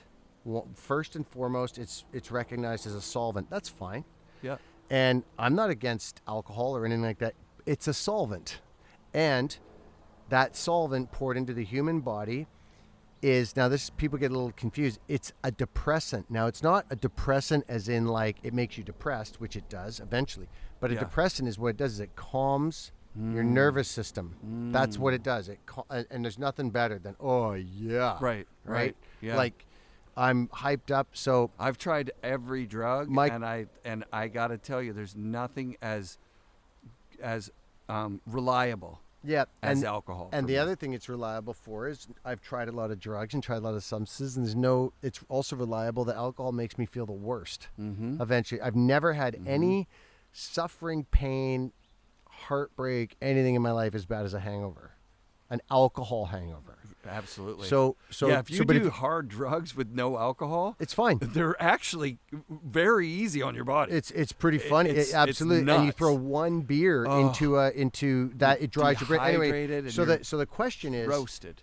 Buddy's drinking, whatever anybody's drinking, that if you educate yourself and it's like, okay, it's a depressant. Yep. So then the next question might be, why are you needing to depress? Right, why are you needing to calm yourself down? And so then what I've learned is I'm let's just say you want to call it a type A or an outgoing person or an intense person or a type A, whatever you want to call it. Yeah. And what I've learned is I've also learned about the circadian rhythm through Paul Chek. Like, get up in the morning, cold shower, get going for the day. In the evening, I can either go grab a case or I can go grab a sauna or I can hit like a hot yoga class, a depressant, or I can a healthy depressant. I can't tell you how many times the programming was, okay, man, I did a day of snowboard, now I need to no, you're right. I mean, I've had a blast. Alcohol at some point saved my life because I was so twisted and it just kind of it worked. Me too, until dude. It didn't. And guess what works really well with alcohol? You wake up with that terrible hangover, which goes away eventually if you do it every day. You feel terrible, but guess what? Then you have a coffee. Bang, you're there. Coffee gets you to where you need to be. Yep. And then I'm buzzing from a coffee myself. Yeah. And I need a couple of beers at night to just dude, and that's the thing is like, down. so could it just be that, like, that's why, like I said about Paul, or even the way I look at things is like, just look at it without any good, bad, right, wrong, and go, oh yeah, I'm jagged up on coffee and dehydrated all day, so my nervous system. This is what it all comes down to. Is your nervous system's like, and then it's like, oh, okay, well, if I have a hot Epsom salt bath or whatever it is I got to do to bring my nervous system down, because actually what I want to do in the circadian rhythm is calm myself down. Smoke a joint. That works totally, for if a you lot want of people. And there's good versions and bad versions. Yeah. And for me, a good version is heat. I love saunas. Yeah. Like I love just sweating out in a sauna or doing something that just winds me down, read a book, get off the crack, and read a book before you go to bed. Books really helps calms me down, fall asleep. Jeez. And it's just basically educating yourself. I'm like, I don't really want to pour solvent into my soul. Like, I've quit drinking completely, and I actually would be. It was like, I removed it from my life. It was kind of like this moment where I'm just like, I just don't want to feel like this anymore.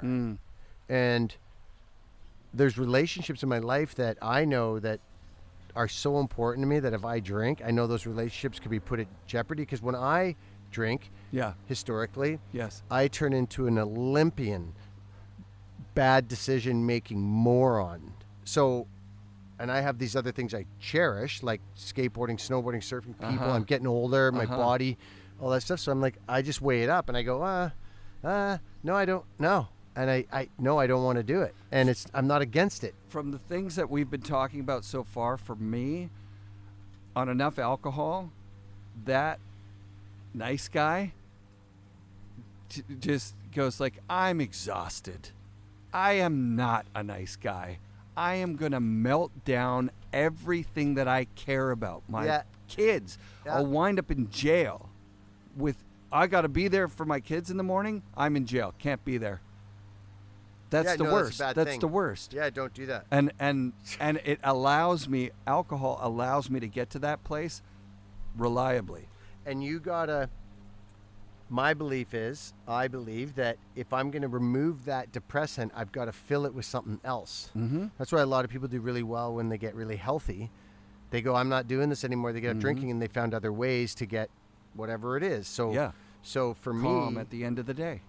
Fall asleep. For me, it's like whatever it is. It's just I just have better versions. I just educated myself, and that, like Paul's saying when he's looking at me and he's going, that dumb thing over there. You might want to read the owner's manual. What he was saying is, pay attention. Like, just learn the most basic stuff, and like I have a checklist. The most basic stuff is hydration, rest, connection, like whatever it is, the movement. Yeah. Any of these things, if I didn't do them in a day and I'm feeling crappy, what have I been feeding my mind? If I feel crappy, I just go through that list and they're all right. They're always right there. If you do that basic list of what we need, which is like hydration, nutrition. Can we fill these up with some more water? Yeah. Is that okay? I'll do it. Do that right now. I'll do it. Michael Mace, is Boozy the Clown ever going to make a comeback? No. Shane McKinney, Invasion Snowboards. You remember that guy, North Van? Drove around in a Porsche, actually. He was the first guy I knew owned a Porsche. I thought that was cool. He was like a pro rider kind of, too, for his own company. He's a good rider. Shane McKinney asks, what's next? Sean for Parliament. Sean for Parliament. No.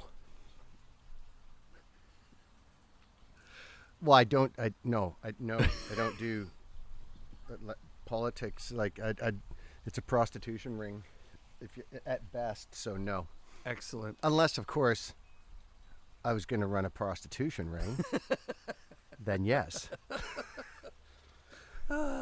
John Berlin. I'm curious about the backstory of the Halapoff fight.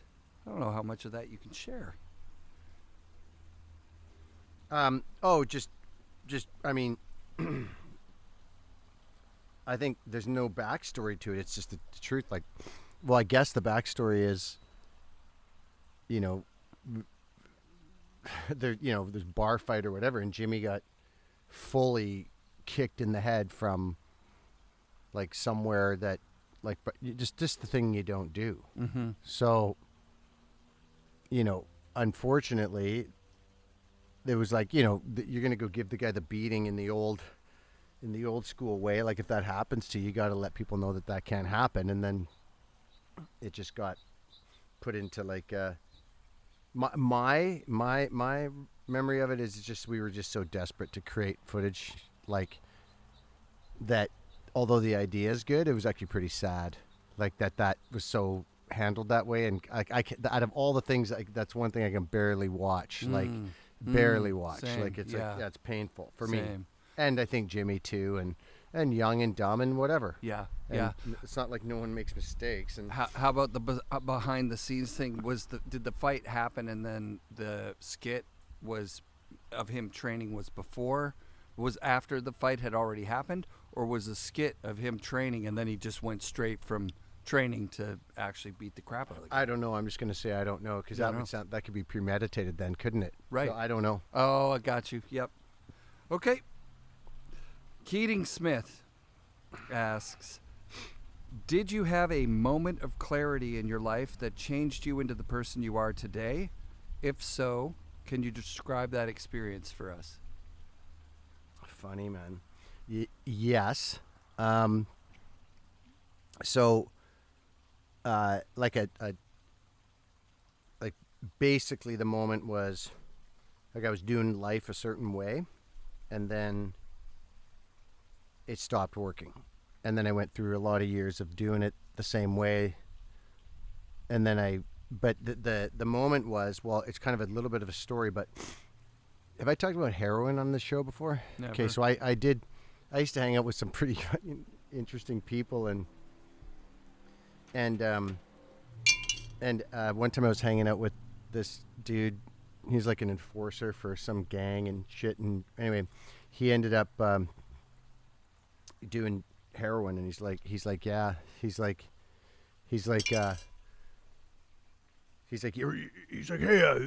and like we were driving around Surrey in like a Trans Am, like an old fire chicken, except we were like launching the thing off of the train tracks, when the train tracks come up, we were launching it. We were high and wasted, and we didn't care. He's like, hey, I got to go and get some, I'm going to get a point. And I'm like, what's the point? Anyway, long story short is I did heroin with him, and I didn't shoot it, I smoked it. But when I smoked it, something happened, and it was very clear. I'll remember it the rest of my life. It was like, and now I'm not suggesting you go do heroin, but I'm like, I don't know where I've been. I don't know what I've been doing, but this is where I want to be.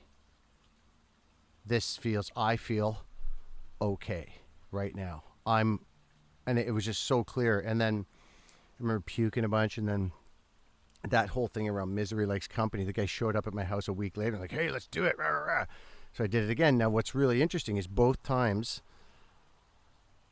him and the other guy that was doing it with the suit, everybody got really sick the next morning, like really sick.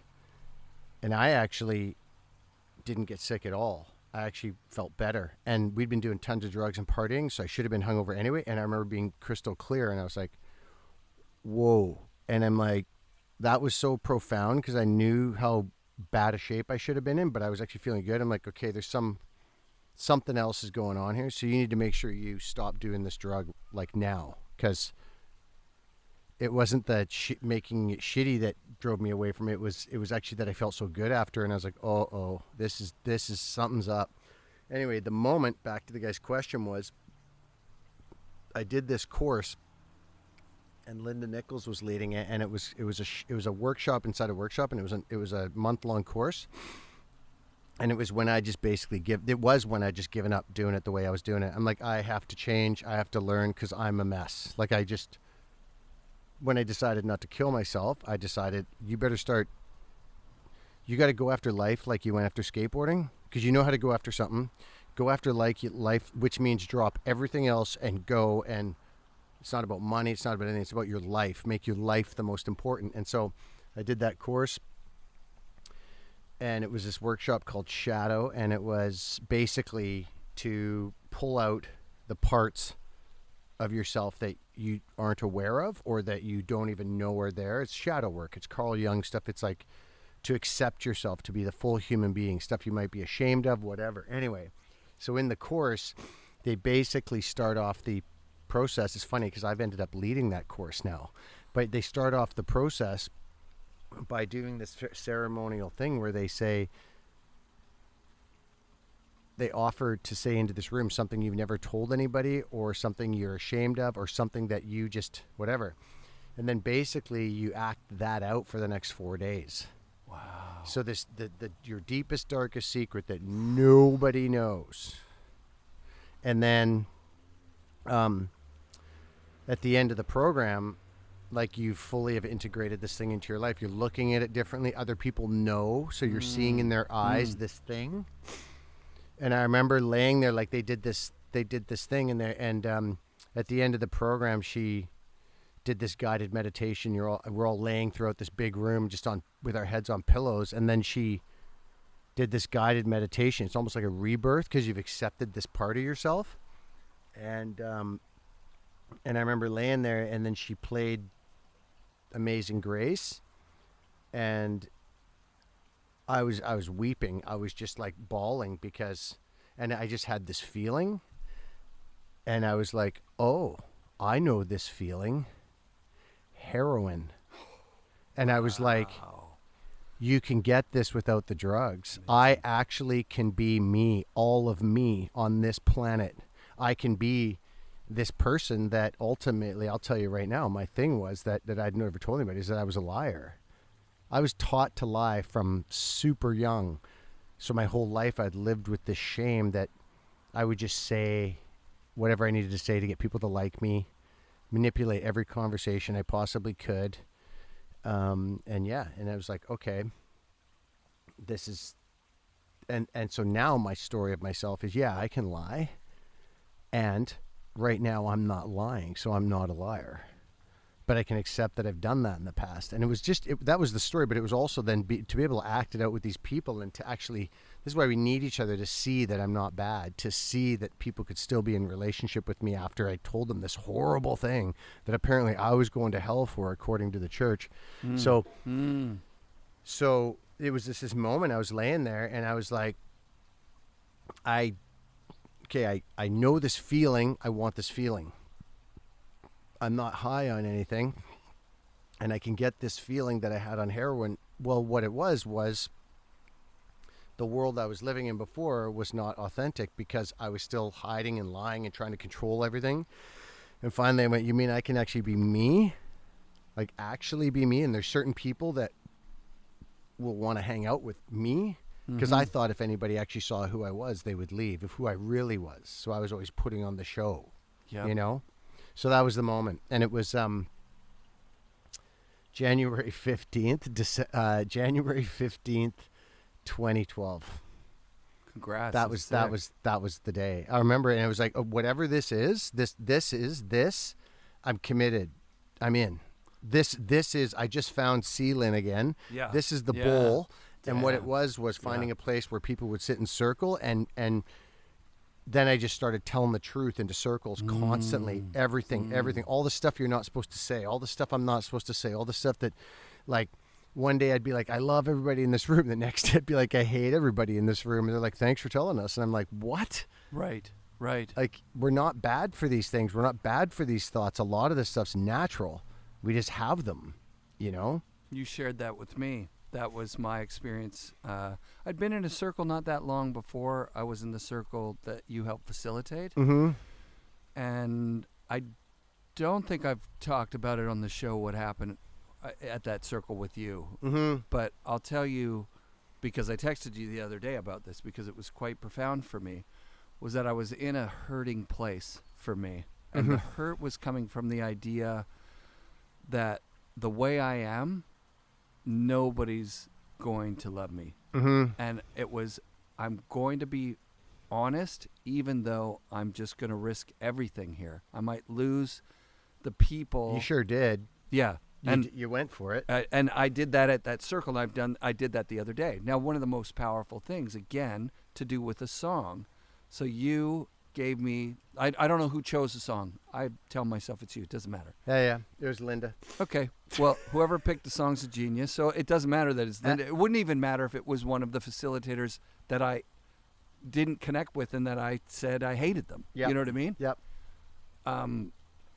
But in this moment when I was being vulnerable and honest, that song was in my head. And there's often music playing in my head that doesn't have anything to do with the moment. But that particular one, I mean, I could cry right now thinking about it, but it was just because it was such an attachment to a moment where I was like, wait, no, in that circle, when I thought nobody was there, I thought at best polite 4 or 5 out of 30 people would be there. And I felt 30 hands on me. I broke. Yeah, dude. Something in me changed at that moment. For sure. Forever. It's forever. That's forever. called I don't want to get all clinical, but that's what they refer to as a disconfirming experience that if I actually showed everybody this part of me that they would leave. And I guarantee every single person, if we're honest, my belief is every person has these thoughts going on in their head that would make them a bad person, or, you know, we all just, it's really normal. I mean, with 60,000 thoughts a day, you're going to tell me all of them are positive and light and bubbly? No. Right. And so I think it's conducive to a healthy human to be able to find other people around that go, hey, these are some of the thoughts I have. And then people go, thanks for telling me. And that's how you figure out you're not your thoughts. Right. Right. The power, the deepest power of it for me was that still now, that critical voice that was in me was actually, that was self-critical, was actually keeping me from harming people around me by telling them what I thought of them. Yeah. I was a nice guy, and I wasn't ready to call out every one-wheeler just because it's lame, because you're not moving your body, right? Like, you think you're doing a thing, but you're not moving your body. The one-wheel guy. Oh, yeah. So which could be me, right? I don't even know what a one-wheel is. It doesn't matter. That those? Doesn't Okay, matter. good. Yeah, don't even. Okay. The fact that I even. Okay. Yeah. Silly. Anyway. But so, that voice has gone outside again, and sometimes I'll be walking down the street and I'll be like, that's a blue meanie from Yellow Submarine. I'm like just funny with myself. I'm like, look at all these blue meanies. Yeah. Like everybody's turning into this weird shaped fat thing that's walking around with its phone thing. Like we're all from Wall-E, going like if we had chairs that would just move us around, that floated around, and we could have the big gulps, we would all do it. You lost me there. What are you talking about? Yeah, sorry. Cutting all no, I'm this out. I'm serious though. Yeah, No. yeah. When you're walking around, I don't like people. I don't like people is the bottom line. But I don't like this thing that we've built together. I don't like the roads that are smooth that take me from here to anywhere I want to go on gas that's burning the fucking atmosphere, and no consequence to me personally. All I need to do is steal a few bucks from these people who I don't like, and I can go anywhere I want. So what you're talking about, I think, is that you can be a cynical person.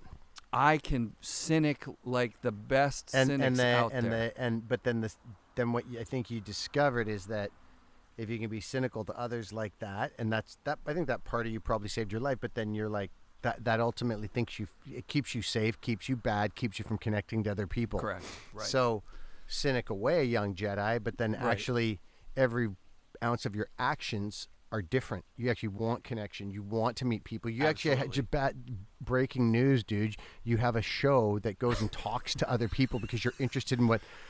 I love it. I love doing it. It's the thing that I crave. The whole thing about right. the cynic is, the cynic's not bad. The cynic saved you. Mm-hmm. And basically, my guess is, when anything gets close to your heart, the cynic comes up to protect your heart. Absolutely. Except as you get older and you want to have more connection, you want your wife to be able to love you. You want to be able to accept the love of your children, all that kind of stuff. You want this different life, right. Which then it's like, you gotta. Now this is the thing. Like, you had that disconfirming experience. Now this is what no one really talks about. It's like you have this kind of like window into your soul and go, holy crap! This is how I built the cynic. This is why I did it. This is why I don't trust love. This is why. Now what the thing I think is very. It's like, okay, so there's the realization. That's all in the head, whatever.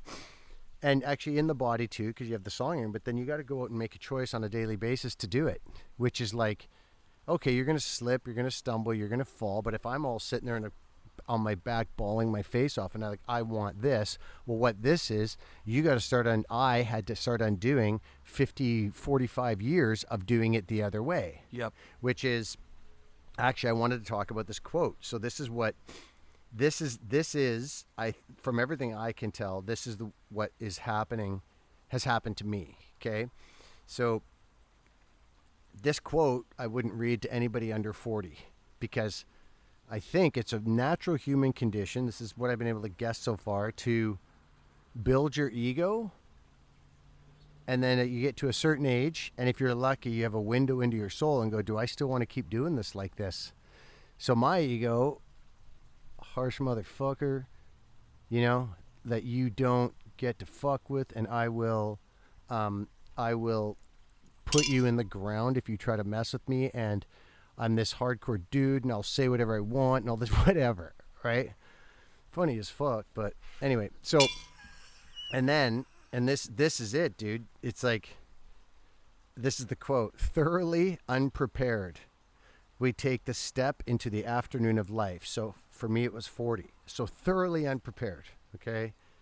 Worse still, we take this step with the false presupposition that our truths and our ideals will serve us moving forward. But we cannot live the afternoon of life according to the program of life's morning. For what was great in the morning will be little at evening, and what in the morning was true at evening will have become a lie. Beautiful, dude. It's Carl Jung, and basically it's like this. Like I can tell you, like, it's, for me, it was total opposite. I grew up in school very sensitive. I don't mean sensitive like but sensitive like I can feel stuff, I can see stuff. So when I'm sitting there getting shamed and whatever else, and made fun of because I'm wearing a costume that doesn't look like what it's supposed to, or I'm not so good in school, I'm getting shamed. I learned, I don't know what happened, but when you fight other people and you swear a lot when I fight and I swear and I tell people I deal drugs even when I don't, and I talk about drugs even when I don't do them, and I lie, and even in like my most successful years as a snowboard filmmaker, I would actually lie to people and tell them I'm smuggling weed across the border and stuff because I know that bad makes people like me. Except then this quote is like, well, except that's not me.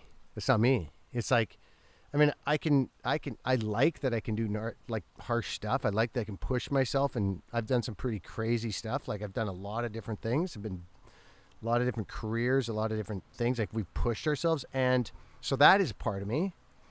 It's just that what's the essence of it? And the essence of me historically has been I'm bad. I'm a filthy, dirty little monster at the core, and I'm going to put this show on to never let you see that part of me, because that's ultimately what I think I am.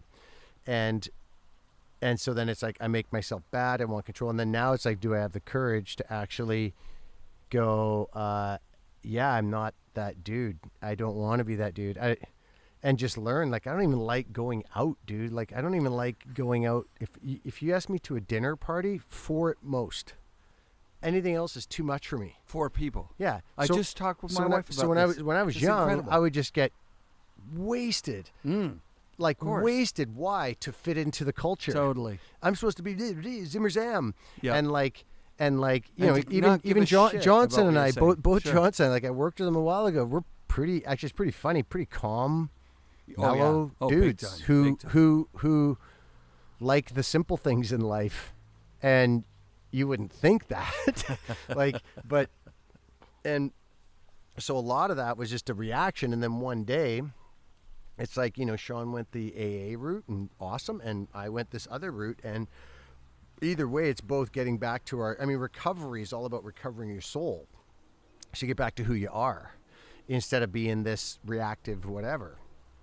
And so that's the afternoon of life for me, is like, is it possible that I actually really enjoy really simple things? Yeah.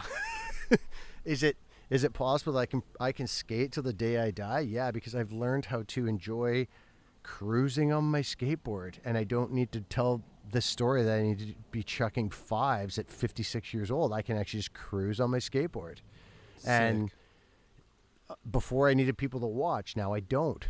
Right. It's a totally different thing. And if I would have gone snowboarding with you when you were at the peak of your snowboarding, now I'm going to blow a bit of smoke here because I went and saw, I somehow got exposed to a Kenak exit or something. I don't know what it was, but it's you snowboarding in a half pipe at Blackcomb, and Terrier's just coming up. He hasn't had the sword board yet. He's riding the Burton Air. Yeah.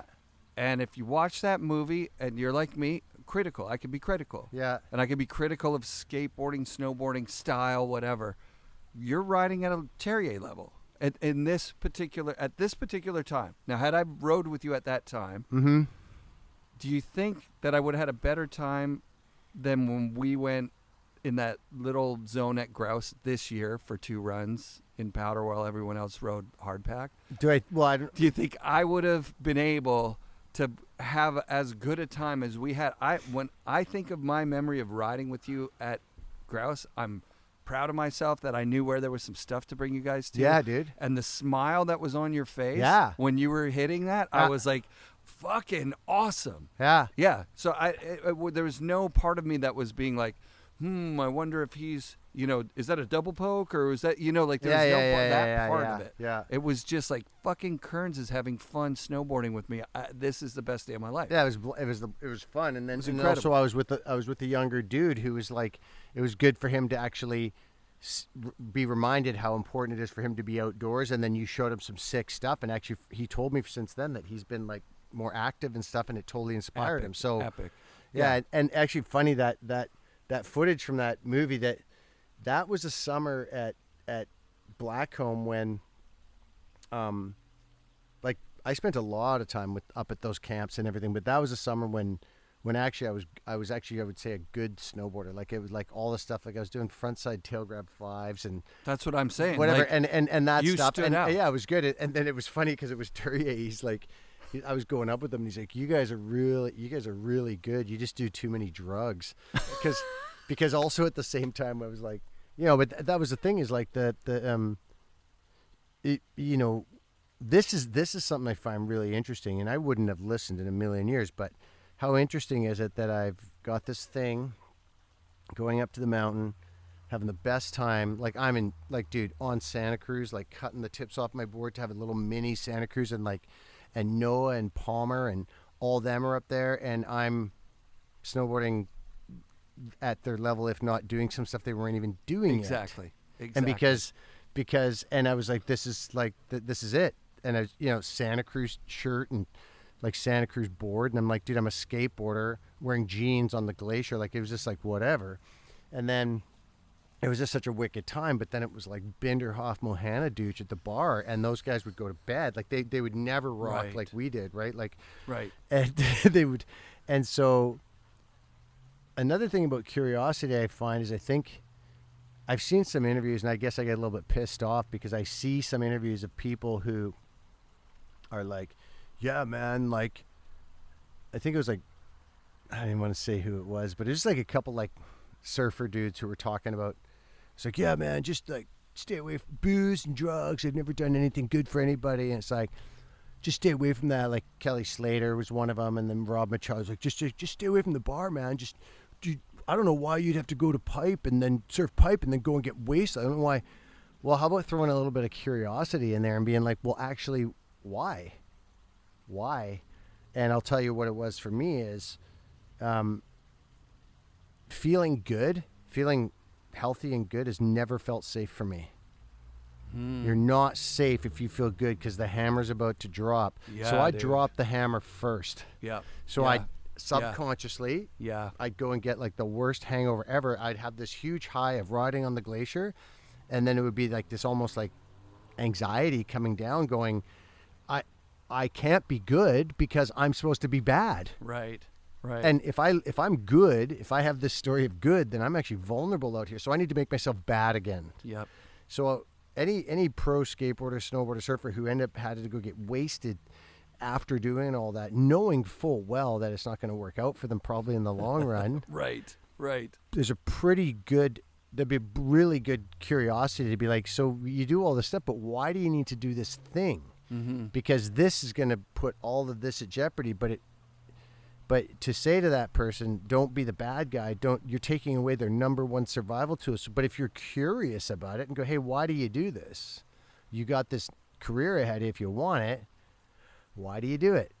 And if you're actually genuinely curious, you might get somewhere. Yeah. I mean, I'm pretty sure I would have told you to suck rocks. It was pretty deep. Yeah, it was pretty deep. Pretty deep, and not to mention,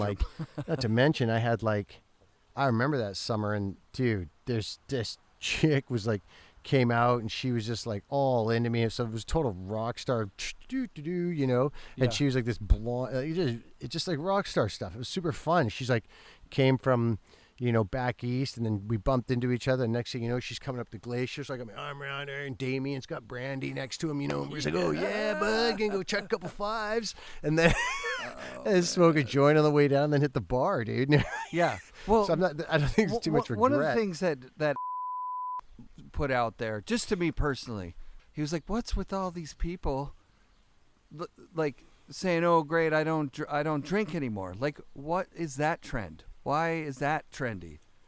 Oh, you didn't have fun when you were doing it? It's the most fun years of our lives. When I get together with a group of people, and people have a couple of beers, 9 times out of 10, the stories they start telling is like, when I was young and I got this wasted and I lost my shoe at this party and I went to this concert and I got this wasted and I did this thing. Like, hey, are we going to just pretend like it wasn't fun?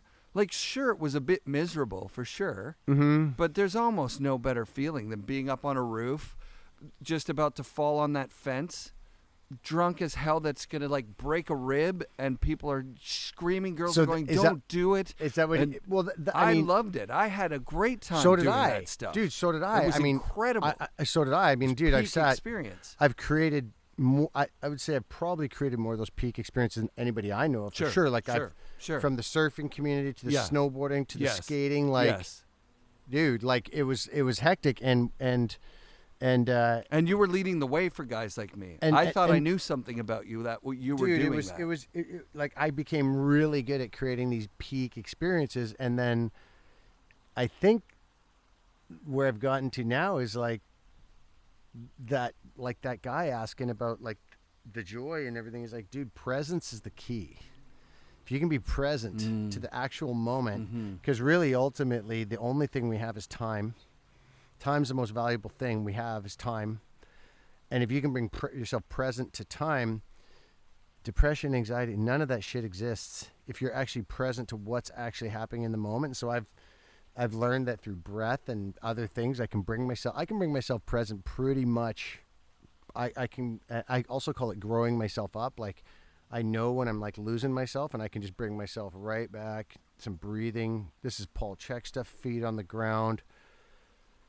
Like I did a lot of stuff to break the old patterns, and breath, like learning how to breathe properly, and I can bring myself, and then all of a sudden, I don't need to. I'm not worried. I'm okay with feeling good now. I don't need to go mess it up. Drinking at the end of the day, drinking for me, and it's different for other people. I get so hungover, and it's mental, and it's painful, and it's just, I'm a piece of shit. And then I got to the point where I could do all the personal growthy stuff and be like oh, you just had a few drinks last night. Okay, we'll just accept it and da-da-da-da-da. Except my body was like, no, dude, like, this hurts. Can't treat us this way. You can't do it. And then also, like, the cost of what comes out of my mouth and what I do, it's too risky, like, to the people around me that I care about and stuff. And I'm not against alcohol, dude. People drink around me. I don't care. 100%. I don't have one judgment one way or another. And I'm not going to sit there and say that you get hungover and I don't. Right. I just one day it was like, this is done. I'm done. And will I drink again? I don't know. Maybe. Yeah. I'm not. I still drink, but I don't drink regularly. It's just whatever anybody drinking. does. It's just, are you willing to get? Yeah. If just my body also knows, like, what was happening for me too is the joy of it was gone, because they talk about this in AA or whatever, is play that record till the end. Well, when I'm drinking, I know that there's this body felt sensation that this hangover is going to hurt. This is fake. When I'm in it, this is fake. It's fake. So it's fake. Yeah. So you said it's not real. The most important thing is time, and the whole time I'm like, but attention, right? Because time, when you're blacked out, you could go a year just blacked out the whole time. Done it. That's not time. Yeah. Attention is presence. Presence. That's what you came to. Presence is like the only thing that there is.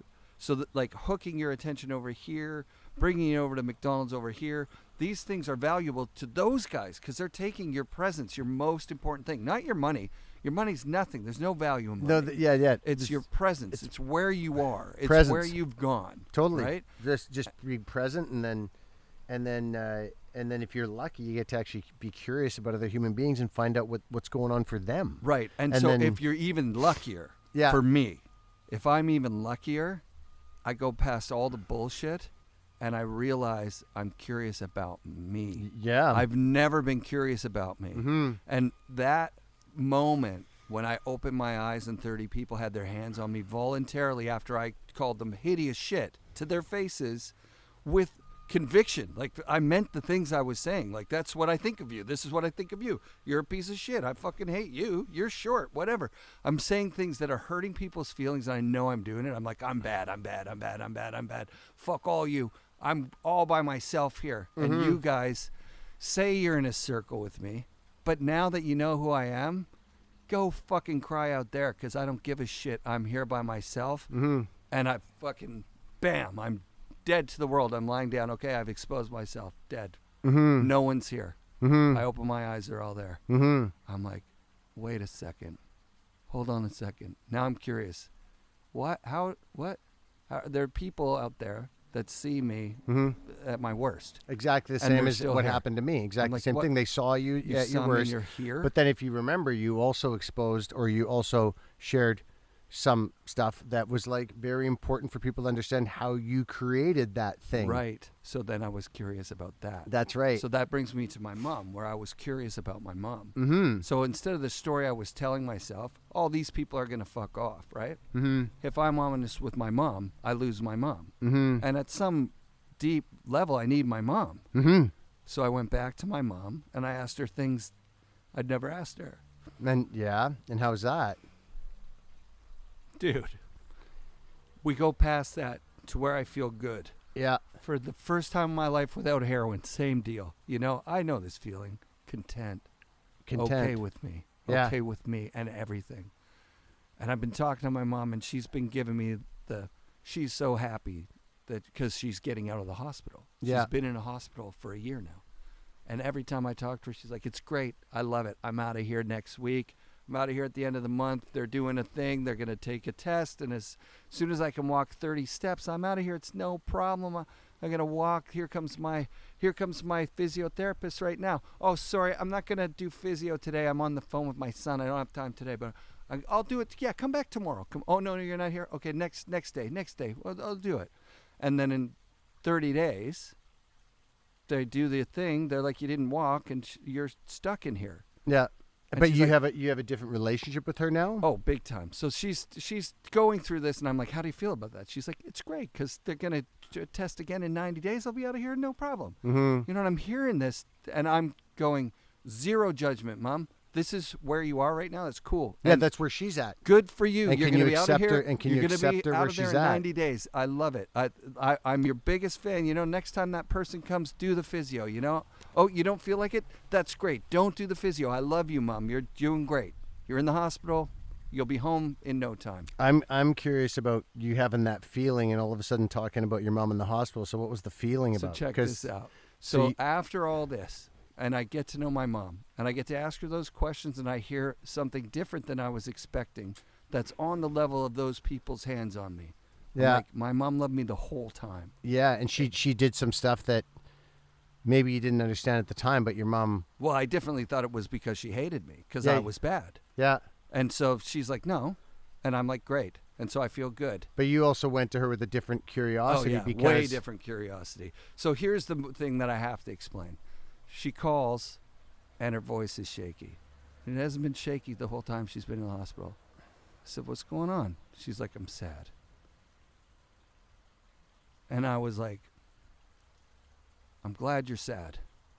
You've been in the hospital for a year. Yeah. I was wondering when you would be sad. Yeah. It's been weird, all this happiness in the hospital thing. What are you doing? Mm-hmm. I just don't understand it. You're in the worst place you've ever been your whole life. You've been free your whole life to do whatever the hell you want. Now you're stuck in this hospital. You can't go to bed at the right time, which is great for me because I fought with you for bedtimes. So she's... And she laughed. She said, well, that makes me feel a lot better. And I said, you're not supposed to feel better right now, Mom.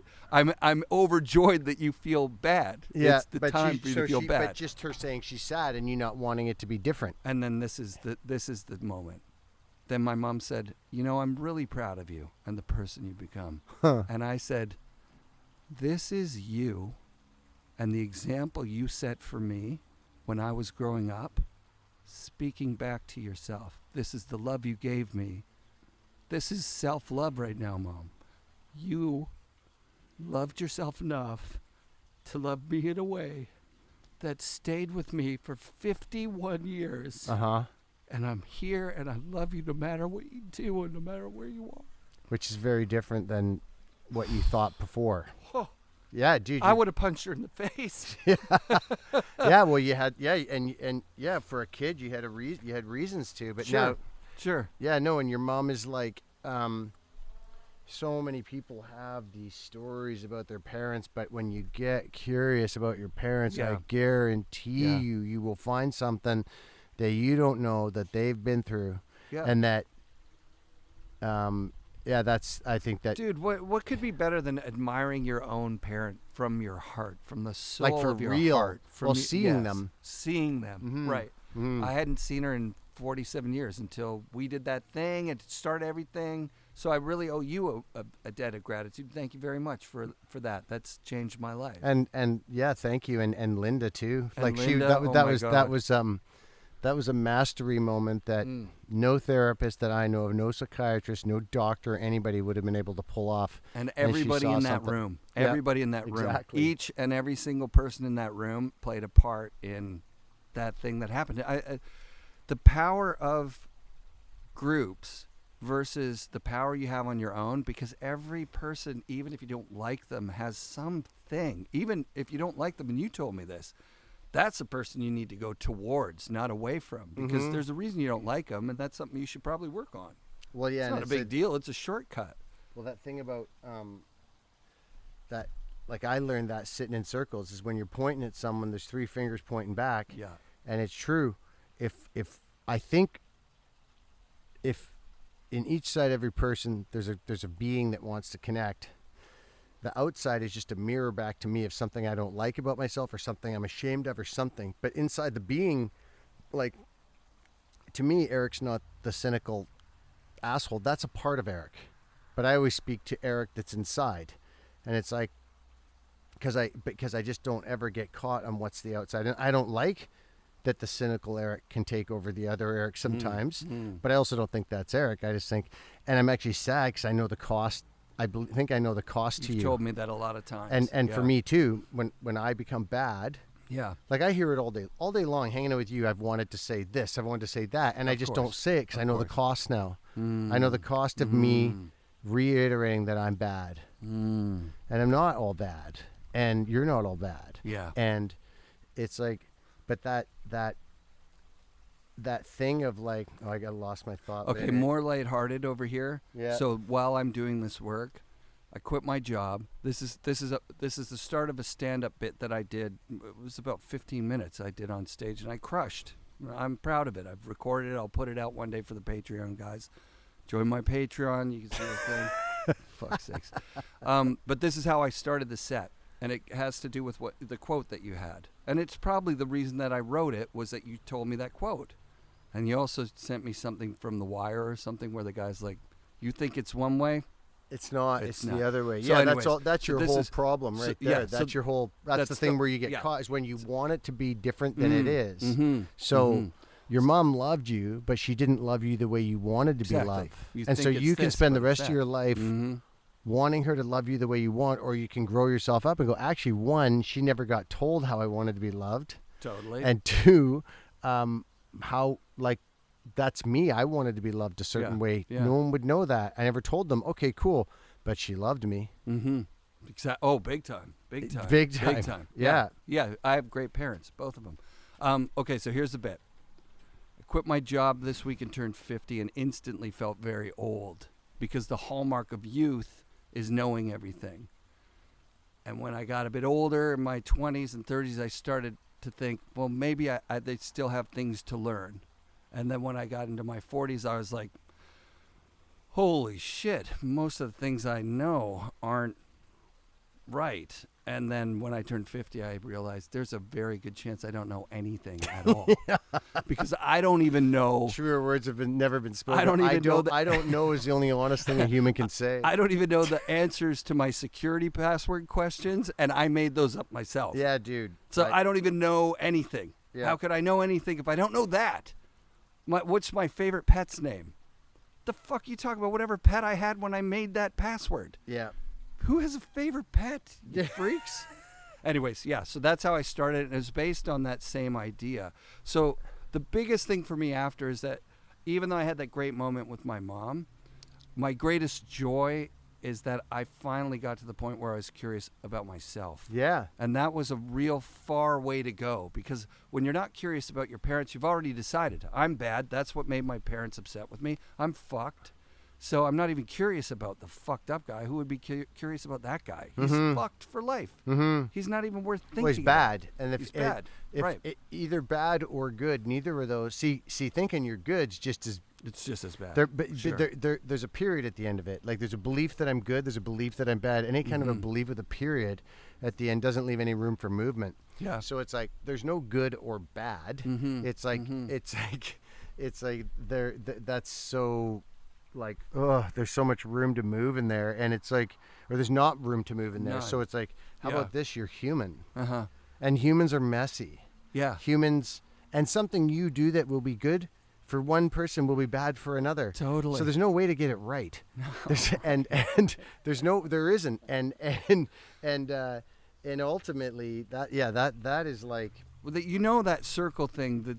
The next day I woke up in the morning, I didn't want to go to the last day because I was like so embarrassed. And I wrote that whole monologue thing, and I didn't even want to fucking say it. After that circle, there was a lunch, and I ran away. I hitchhiked away, And I was in the city, and I was like, I'm leaving my shit. I don't even fucking care about my life. Those people saw me for real. And it doesn't matter that they put their hands on me. They're liars. You know what I mean? Yeah. I was so scared. Yeah, that's normal too. When you open, when a person opens, I know this. When I really open myself up, historically, I learned that if I'm going to be vulnerable, you're going to hurt me. I will get hurt. If I show you who I am, I'm going to get hurt. Same. So slowly breaking that, but what happens for me is after I've been so lucky I'll give myself this. I took everything I had and I invested into those circles. And wherever I went, whatever I did, I just went in all in for years, 15 years. And basically fully committed everything I'd made to going, like selling houses, whatever. Also, ultimately for a long time to stay alive, because I thought I was such a piece of shit and I was bad, that I needed, what do you call it? I needed a circle to mirror back to me that I wasn't. Right. So I had, like, the circle was almost like a surrogate. It was like, okay, I think I'm evil and bad inside, but these people are giving me something else. And as I exposed myself and told more and more of the truth, it was really to save my life, to be like, am I this or not?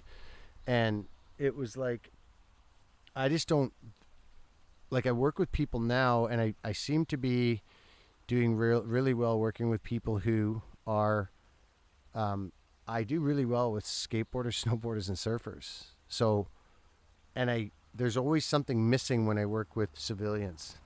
So I have this different relationship with, and also I seem to tend to work really well with people who've had some sort of fame, who've been famous athletes, actors, whatever, because that you get to a point where, or I got to a point when someone knows who you are, you start believing that. So there's no afternoon of life to switch to. Actually, I wanted to say this about every snowboarder, skateboarder, anybody who became pro.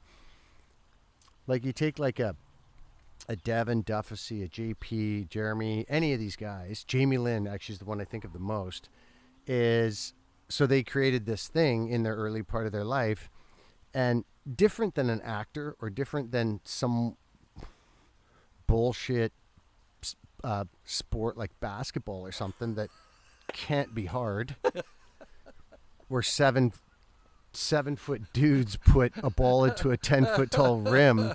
That can't be that hard. And like, I'm like, but then you, like a Devin or a Lucas, dude, real deal.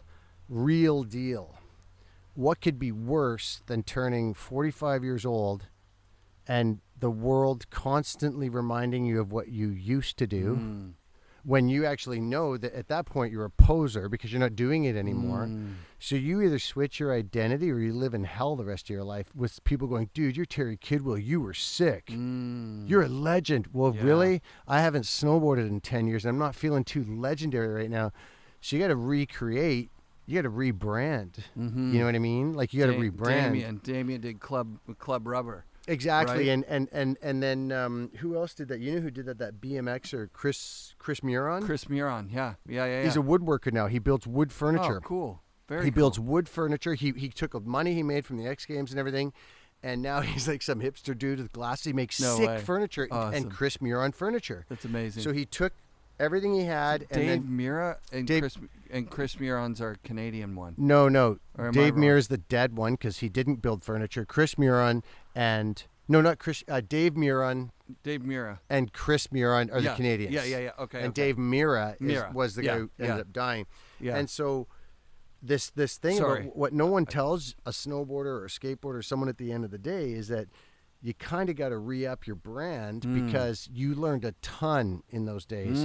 You learned, like, when someone says to me, like Duffy or Devin or JP and those guys, I'm like, actually what those guys are guys who challenged conventional wisdom, followed their heart, and then no one worked harder than those dudes out in the backcountry.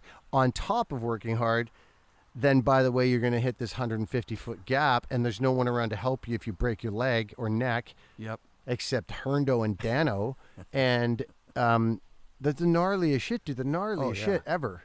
and avalanche and all that stuff. Oh my God. Dude, it's like all right there. And that's what these Right. guys did. And then you take them back and you put them in deciding, go, you were so sick, dude. Yeah. And it's like, yeah, thanks, man. I'm a legend. Well, that only lasts about a month Sure. before you start going, I'm not feeling too legendary right now. So what I'm trying to say is rebrand, do something else, step into it, a new identity. Like, Yeah. you know what I mean? And Yeah. that's And hopefully you make it past 40 and somehow you get exposed to this thing that you have been in for a long time of get curious about yourself. well, and Because if you're not curious about yourself and you were that legend, you're telling yourself like I am that legend. That is all that I am and that's who I am. You're gonna be missing. well, it gets who you old and really old and are. old and you're worse. Yeah, And then yeah. actually, here's the thing. Maybe, I know this is going to sound weird, maybe I could stop being so fucking selfish and inward focused. And maybe I might be able to actually think about a 14-year-old Sean Kearns that might be able to use my fucking help. And maybe I could stretch myself to learn some techniques and get uncomfortable to pass on to someone that, so I could take the Chris Duffy Devon, I could take my name and use it for something like that. And be like, yeah, these guys know who I am, and I can show them how to do this, and I can show them things I learned. I could show them how to step into life and take a risk and not believe all the bullshit that keeps you stuck in a accounting job. Bullshit isn't a swear. 50. So anyway, it's like that like what saved my ass is actually learning how to not be so self-centered and be more, okay, what can I do? How can I help? How can I pass on the stuff that happened to me? Because I've had a pretty incredible life. Yes. And I can meet people in a way that other people can't. Some people. I can meet certain people who, if you start mentioning all this personal growth and trauma stuff to them, they will run the other way. Whereas Yes. I'll be sitting there, what do you think of this bullshit? Right. And they'll be like, this is bullshit. And I'll be like, yeah, I know. It's pretty weird around here, but check out this thing and check out that other thing. This is kind of cool. You know what I mean? Yeah, dude. Yeah, you did it with me for sure. Yeah, it's like you did it with me for sure. Like there's no way around it.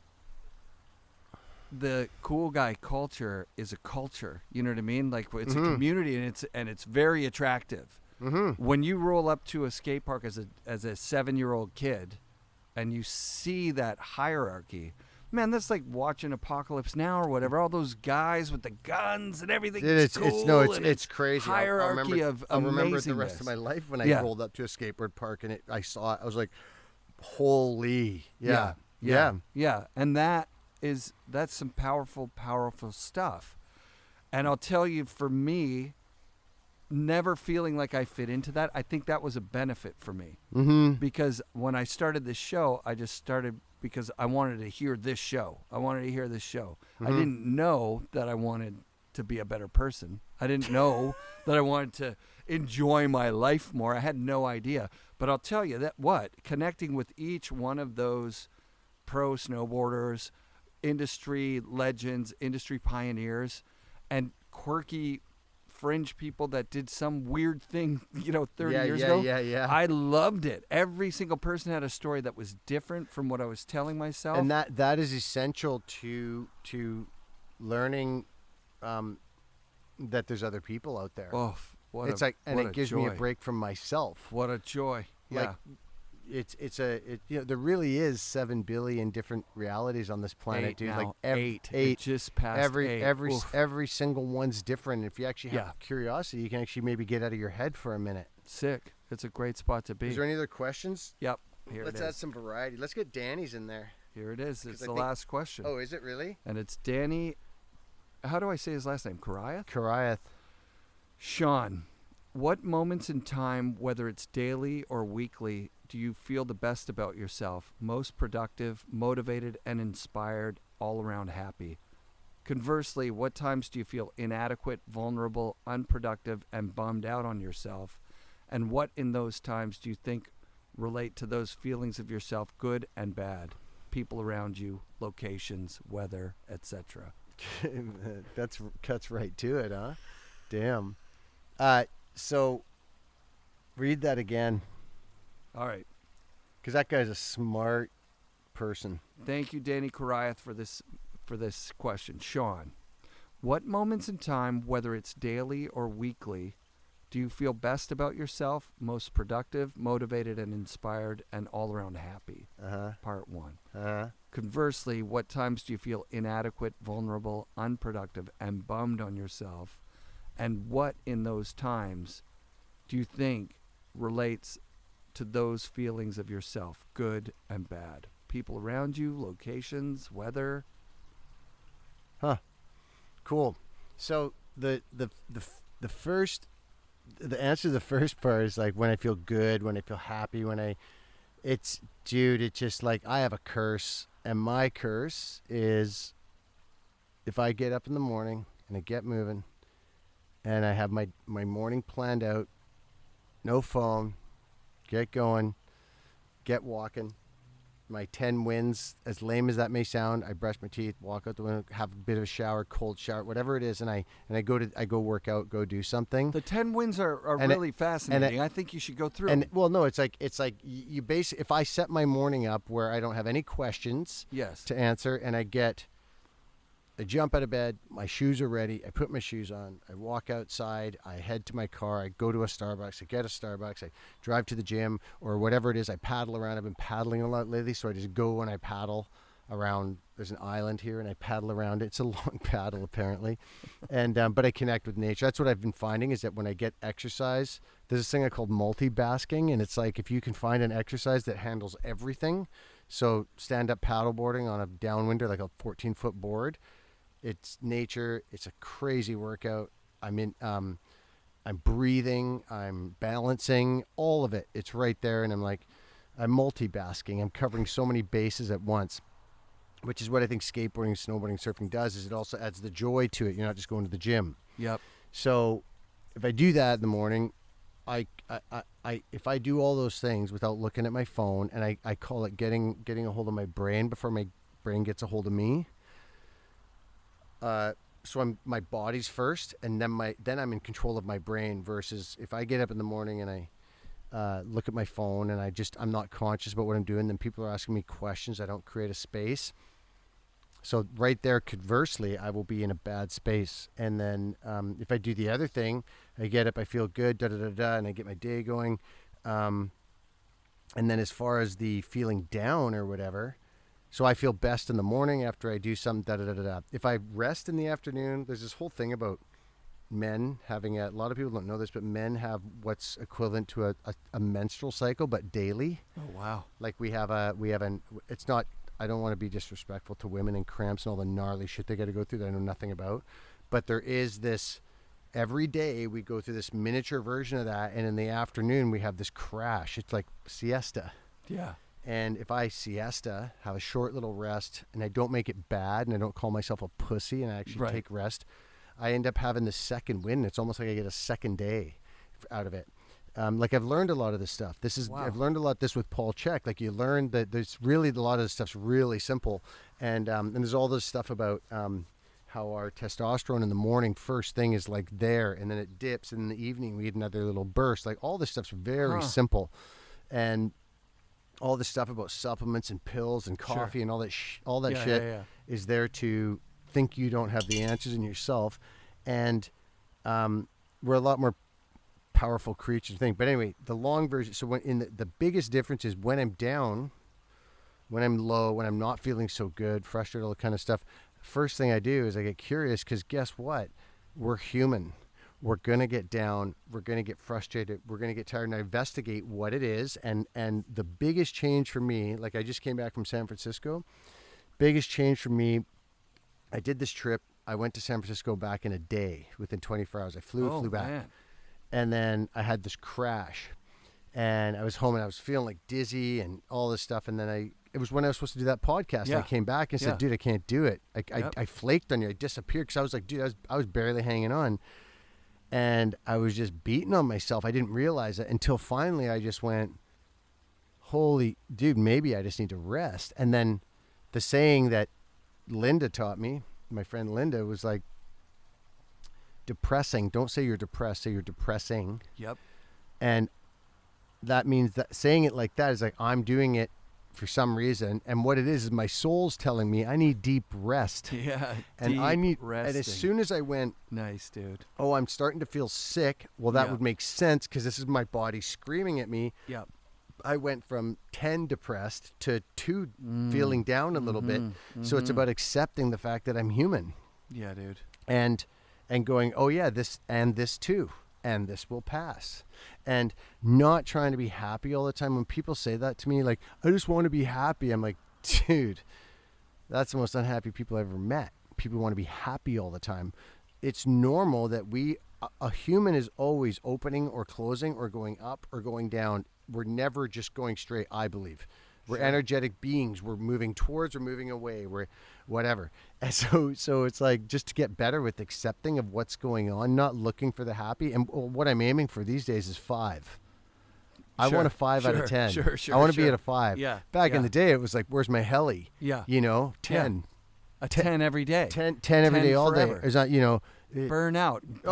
We'd film film for 7 days in the Whistler backcountry, psychopathic hours, and JP and I'd be driving straight for the ferry to go surf some random wave in my Zodiac, 10. and then fly back up 10, and then meanwhile my soul's going, hey bro, we're dying. And so that was another thing working with Paul, is like learning to value slow, learning to value that I need to rest. It's like learning to value that is huge. It's really good for life. I mean, think about it. The rest of my life, I'm not chasing that 10 anymore.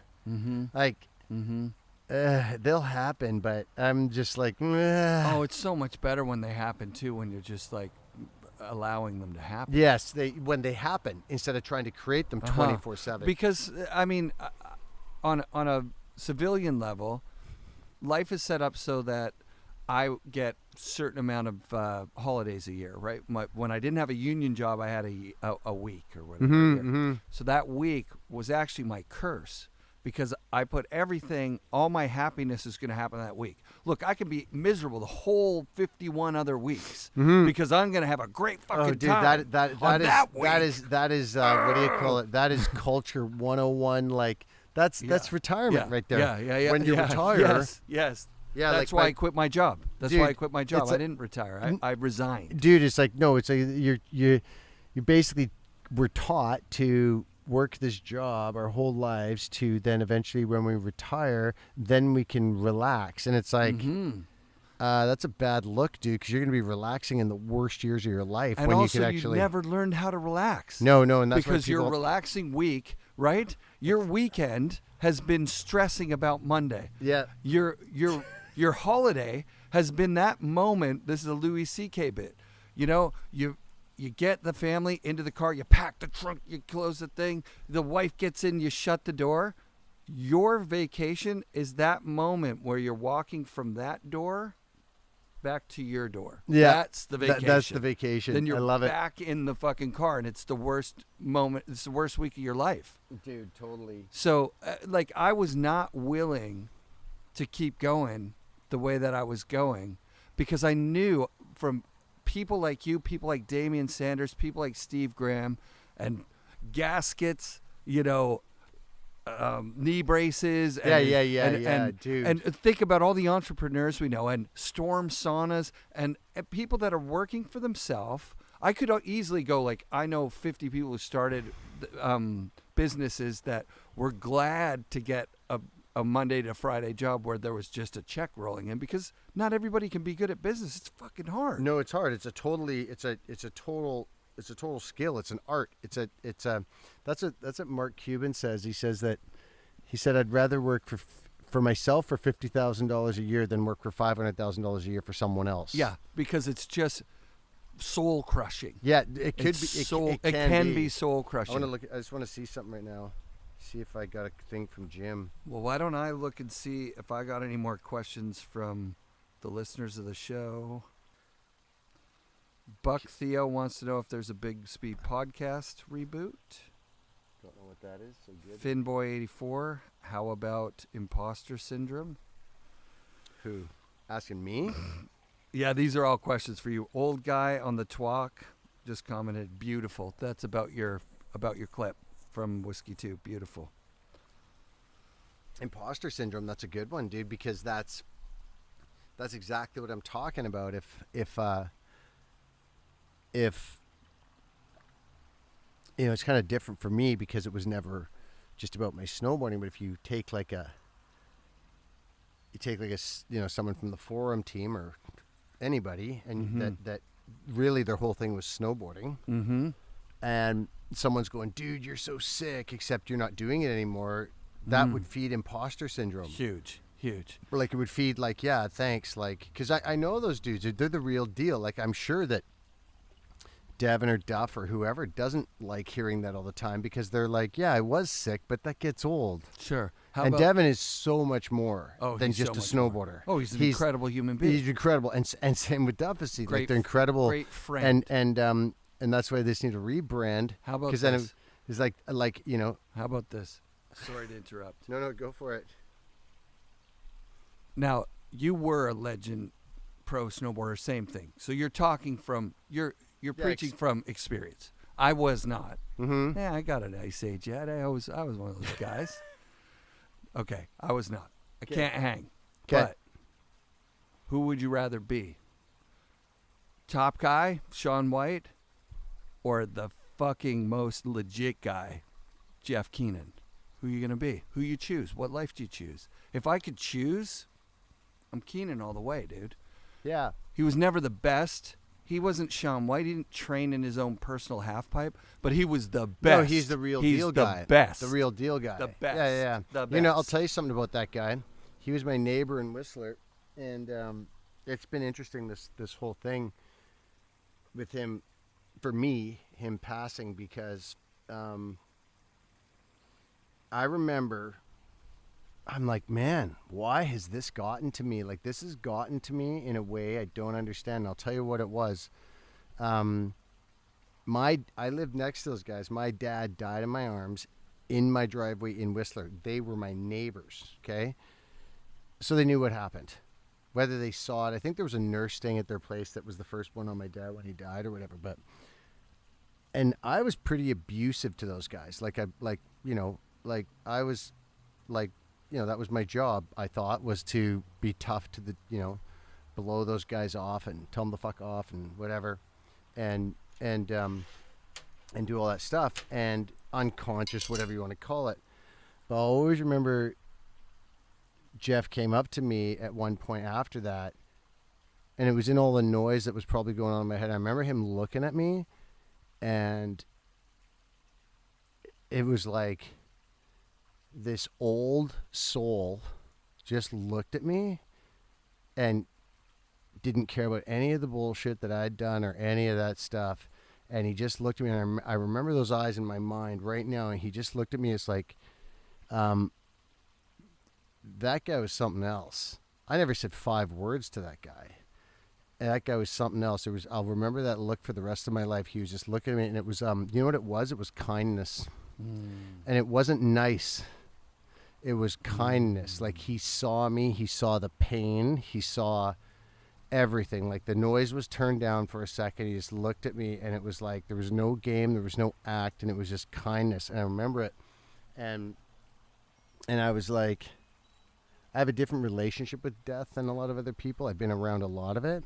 And I actually think that my story around that is, and I don't know, so I mean, I could probably take heat for this, but what I've seen happen since his passing, I think his passing has saved lives, because those 600 people that got together at Seymour, the people that went to his thing, do you know how many people I've talked to that have been like reminded of that they need their community? I bet you there's so many people in there that got reminded that we need each other, and we are part of something. We're part of something bigger and better, and you need to nurture that shit, and you need to foster it, and that's what he's given to everybody. That's what, like, and I actually, this is going to sound weird, but I have a problem with someone saying he's gone, because he's not gone. Like, in his human form, he's gone, but look at all the people he's touched, and he's alive in every one of them. So is he gone? You know what I mean? He's still doing the thing that he did with Dinos and with his career and with his life. He's reminding us that this community, this weave fabric of all these people since the 60s until now. Yeah, 100%. Like, let's stop complaining about how lame snowboarding is now, because it's not. It's the same. It's the same. It was the same for Keenan the entire time. It's the same for me the entire time. If you go snowboarding, nothing's changed. There's nothing to complain about. And get on your knees and thank whoever that we had this, because guess what? I just spent 15 years banging around a bunch of civilians who didn't have it, and I'm like, oh, we would have been like, there's a part of my language I can't meet them at because we can't. Like I'm really excited about stepping back into sharing whatever I've learned with my community, which is, there's only two kinds of people I know of, goofy footers and regular. You know what I mean? And it's like, those are the only two people I can really, truly relate to in a body felt level sensation. And you know, I want to be very careful about this Keenan thing, because in our human experience, like I've co-led and have assisted a master in grieving workshops. So I have been around people when people die. So here's the thing, we got to grieve. We have to grieve the loss of this being will not be there in the same form that they are. So I'm not discrediting any of that. I'm not saying be light and spiritual bypass. Right. But what I am saying, in my humanity, he's gone, and in my soul knows he's all around us now. All around us, all the time, because every person I've talked to, you can feel them. Like, it's like, I'm like, holy, when a person's had that much influence on people, other people live it cellularly. And so it's like, I just, you know, grieve, yes. And don't forget that he's here too. Makes sense? Absolutely, dude. Cool, I'm done. FNRad shoutouts to Sean Stewart Kearns for his continued dedication to keeping it motherfucking real. Seriously, thank you, Sean. Thanks to you, the Patreon listeners, who support the show directly with your attention and your hard-earned cash. The stoke I feel when that money comes in is the best. Thanks all the listeners out there. The fundraising and draw for the PJ Gustafson Pro Model and bindings will take place in July.